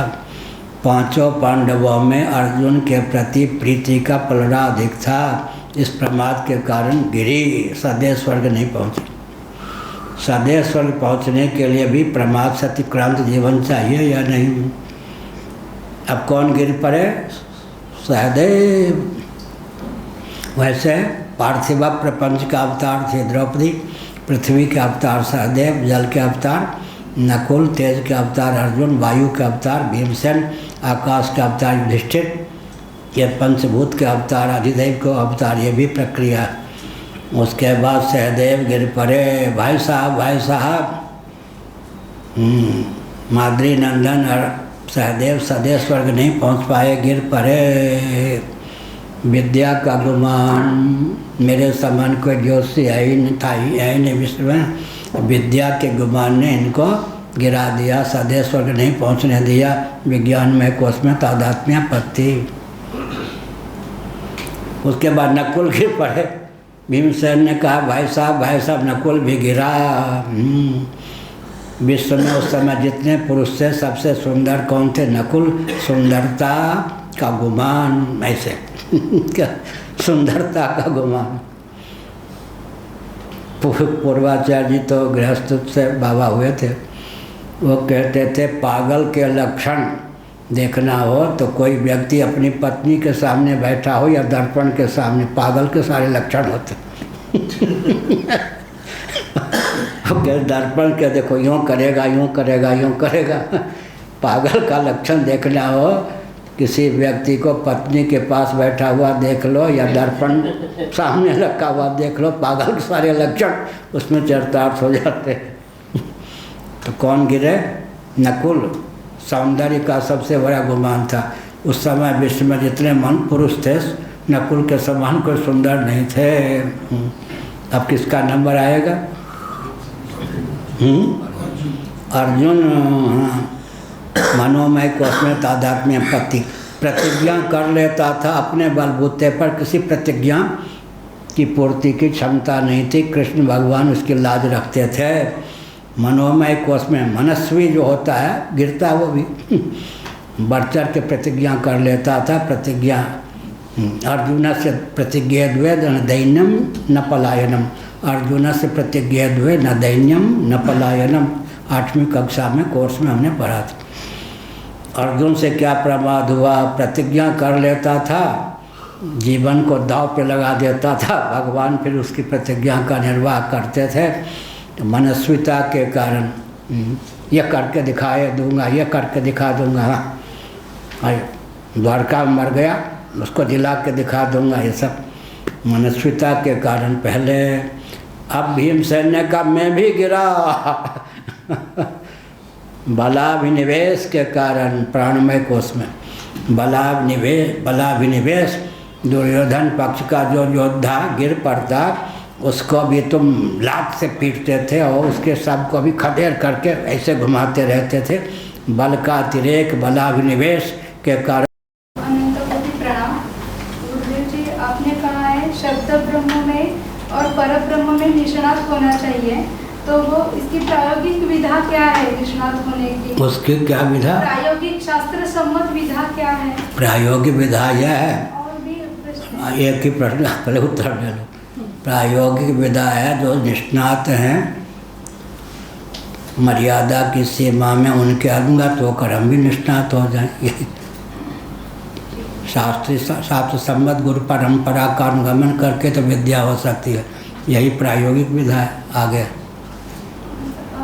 ब्रह्मात्म तत्व का ज्ञान होने तक काया वाचा मन थोड़ा थोड़ा मतलब पतन होता ही रहता है, और हम जो कर्म और उपासना करते हैं तो ऐसे मन में विचार आता है कि कण भर प्रयास और मन भर पतन हो रहा है, तो ज्ञान कब होगा? क्या कहा अंतिम वाक्य? अब एक घंटे हम पूछो, अंतिम वाक्य क्या कहा? कण भर प्रयास होता रहता है कर्म और उपासना का, और मन भर पतन होता रहता है, तो ज्ञान कब होगा ब्रह्मात्म तत्व? अभ्यासाद् रमते यत्र, बार बार अभ्यास करने पर निष्ठा होती है, एकाएक निष्ठा नहीं होती। असकृत अभ्यासाद् ब्रह्मसूत्र, इसी का नाम है निधिध्यासन। क्योंकि पूर्व संस्कार प्रबल हैं, अरबों जन्मों के पाले हुए हैं। अगर 2-4 वर्षों तक भी इस विद्या का अभ्यास करने पर उनका अपनोदन होता है तो भी सस्ता जान। अरबों जन्मों से अनात्म वस्तुओं के अनुरूप आत्ममान्यता को हम लोग पाले हुए हैं। 2-4 वर्ष भी अगर रगड़ करें, निधिध्यासन का अवलंबन लें तो भी सस्ता जान। आगे हो गया? नहीं। हाँ पूछो। अविद्या और प्रकृति के बारे में एक समझ में नहीं आया कि भगवान की विद्या माया ही प्रकृति। ठीक है, बैठिए। वही सीता देवी जो है वो वही है क्या? भगवान शंकराचार्य, बैठ जाओ। भगवान शंकराचार्य ने माया के लिए अविद्या शब्द का प्रयोग किया। अब धैर्यपूर्वक सुनिए। माया नहीं जो, और नहीं विद्या, अर्थ एक हो गया है ना। माया माँ माने नहीं, या माने जो, अविद्या जो विद्या नहीं, नहीं विद्या। तो माया अविद्या का कहीं कहीं एकार्थक उपयोग होता है। पंचदशी में प्रक्रिया की दृष्टि से विशुद्ध सत्व प्रधाना प्रकृति का नाम माया है, मलिन सत्व प्रधाना प्रकृति का नाम अविद्या है। मायोपाधिक परमात्मा है, अविद्योपाधिक जीवात्मा है। लेकिन माया भी बाध का विषय है। माया भी शेष रह जाए तो तत्कर्तृक द्वैत की प्राप्ति होगी। अविद्या भी बाध का विषय है, इसलिए कहीं कहीं प्रयोग में माया विद्या पर्यायवाचक हैं, एकार्थक तो हैं। मन नहीं विद्या, जिसकी विद्यमानता नहीं हो, अविद्या माया मन नहीं जो, इसलिए तत्वज्ञ महापुरुष भगवान शंकराचार्य माया के स्थान पर अविद्या शब्द का भी प्रयोग करते हैं। प्रक्रिया की दृष्टि से विशुद्ध सत्वात्मिका प्रकृति का नाम माया है, मलिन सत्वात्मिका प्रकृति का नाम अविद्या है, लेकिन दोनों ही ब्रह्मात्म तत्व के बोध से बाधित होने योग्य हैं, नहीं तो माया ही द्वैत का धान कर दे। इसलिए बाध की सामग्री होने के कारण अविद्या तो अविद्या है ही, माया भी अविद्या है। हर हर महादेव। सदैव नहीं पहुँच सके, अब सदैव कौन पहुँच गए स्वर्ग? युधिष्ठिर जी। राज्य के अंत में नरक होता है। राजा ही नहीं, घर का मुखिया, मठ का मुखिया जो भी है, मुखिया मुखसो चाहिए, खान पान को एक, पाले पोसे सहज, सकलम तुलसी सहित विवेक। अपने लिए रबड़ी अलग से रख लेगा, आम अलग से रख लेगा। मुखिया से गड़बड़ हुआ तो वो भी जाएगा। तो वहाँ पर गए, देखा द्रौपदी नरक में, कृत्रिम नरक, राज्य के अंत में नरक, कृत्रिम नरक में द्रौपदी करा रही, नकुल सहदेव करा रहे, ये सब करा रहे। युधिष्ठिर ने सोचा, कहा जीवन भर धर्म का पालन किया कि मरने के बाद तो न्याय होगा, यहाँ भी अन्याय। उधर देखा दुर्योधन इत्यादि मस्त मौला स्वर्ग में नाच रहा है, गा रहा है, इधर हमारे द्रौपदी से चारों भाई नरक में करा रहे हैं। ऐसा मैं जानता कि यहाँ भी न्याय नहीं मिलेगा, मैं कट्टरता पूर्वक दृढ़ता पूर्वक धर्म मार्ग पर नहीं चलता। ये हो गई युधिष्ठिर। तब क्या हुआ? देवदूत आ गए, राजन मर्त्य लोक का शरीर लेकर स्वर्ग के आनंद का उपभोक्ता आप नहीं हो सकते। ये क्या कहा? मर्त्य लोक का शरीर लेकर स्वर्ग के आनंद के उपभोक्ता आप नहीं हो सकते। मर्त्य लोक का शरीर तो आपको त्यागना ही पड़ेगा, नहीं तो अब स्वप्नावस्था में शरीर से स्वप्न का साम्राज्य होगा क्या? स्वप्नावस्था में क्या होगा?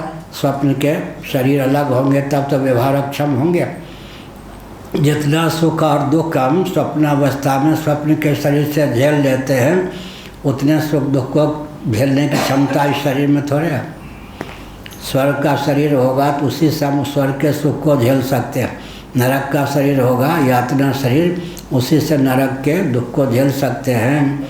इसी प्रकार से युधिष्ठिर जी से कहा गया, राजन बुरा न मानिए, मर्त्य लोक से आया हुआ शरीर रहेगा तो मनोभाव भी तदनुकूल ही होगा।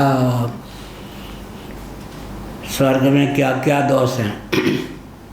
योगवासिक, अपने से अवर श्रेणी का स्वर्ग जिसको मिला होता है, हे बुद्धि हो जाती।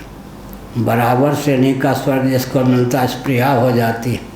अपने से उच्च श्रेणी का स्वर्ग जिसको मिला होता है, उसके प्रति द्वेष हो जाता है, ईर्ष्या हो जाती। ईर्ष्या, स्पृहा और हे बुद्धि, तीन दोषों की पहुँच कहाँ है? स्वर्ग में भी है। हीन के प्रति अपने से अवर कोटि का स्वर्ग मिला तो है कोई, ये कोई है, अच्छा ये भी मेरे समान। उधर हीनता की बुद्धि हो गई, बराबर वालों से स्पृहा की बुद्धि, मुझसे भी ऊपर ईर्ष्या की बुद्धि। इसीलिए भागवत में क्या कहा गया? प्रेम मैत्री कृपोपेक्षा या करोत से मध्यम ईश्वरे तदधीनेषु वालिशेषु द्विषसु च प्रेम मैत्री कृपोपेक्षा या करोत से मध्यम। योग दर्शन में इसकी व्याख्या है, ईश्वर के प्रति प्रेम हो, भगवत भक्तों में मैत्री हो, अपने से साधन में कोई हीनता रखता है, जिज्ञासु है तो उसके पर कृपा हो, दुष्टों की उपेक्षा हो। प्रेम मैत्री कृपा और उपेक्षा का जो अक्लिष्ट उपयोग करता है, व्यवहार में सफल रहता है। कौन सफल रहेगा व्यवहार में? उत्तम कोटि का भक्त रहने पर भी व्यवहार में मध्यम कोटि का भक्त बनकर करे व्यवहार। क्या ईश्वर के प्रति प्रेम, भगवत भक्तों के प्रति मैत्री,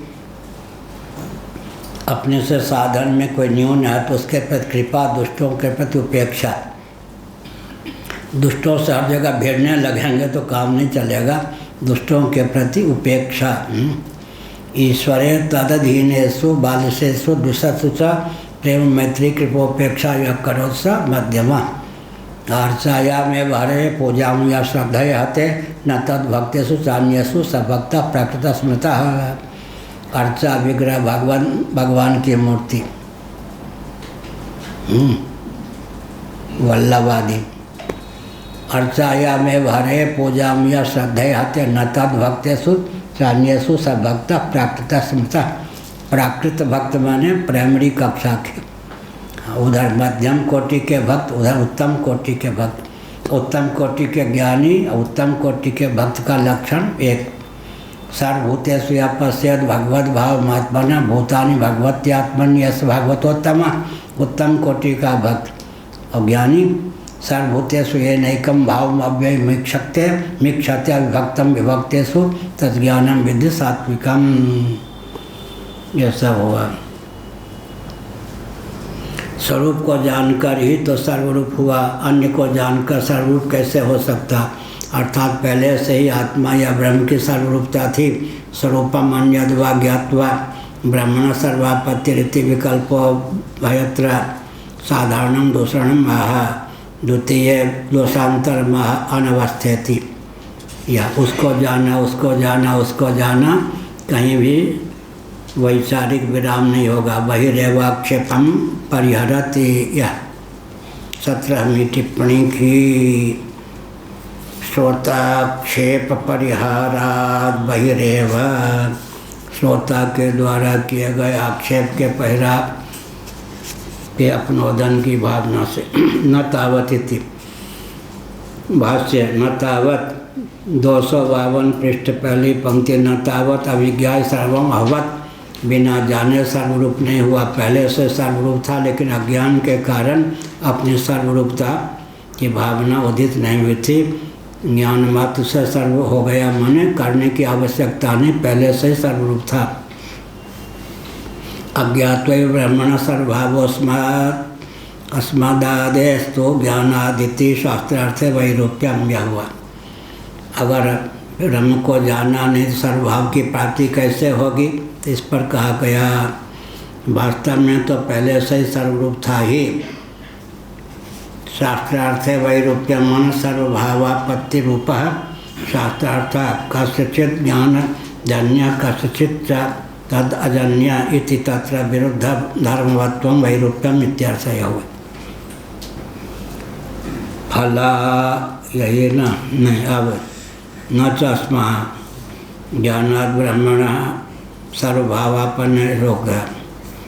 स्वतो अपरिच्छिन्नं ब्रह्म विद्या तत्कार्य संबंधात् अपरिच्छिन्नवत् भाति तन् निवृत्तौपाधिकं सर्वभावस्य साध्यत्वं न च अनवस्था ययांतरानंगीकारान्नापि क्रिया विरोधो विषयत्वम् अंतरेण वाक्य बुद्धिवृत्तौ स्फुरणात् इति परिहरति।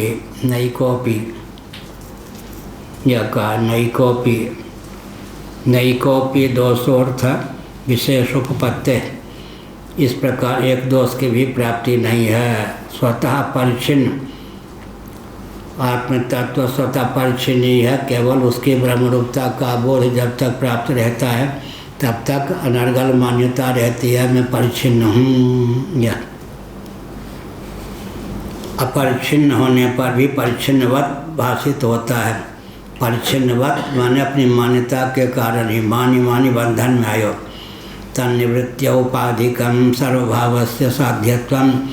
यह जो अज्ञान के कारण परिच्छिन्नता की भावना है उसे अतिक्रांति के लिए, अतिक्रांत जीवन प्राप्त करने के लिए ब्रह्मात्म तत्व की सर्वरूपता का ज्ञान हो जाने पर परिच्छिन्नत्व की मान्यता का अपनोदन हो जाता है और सर्वरूपता की सिद्धि हो जाती है। अर्थात पहले से ही जो आत्मा ब्रह्मरूप है, सर्वरूप है, सर्वाधिष्ठान सर्वोपादान है, इस तथ्य का अधिगम होने पर पहले से जो कार्य सिद्ध है उसके प्रति आस्था परिपुष्ट हो जाती है।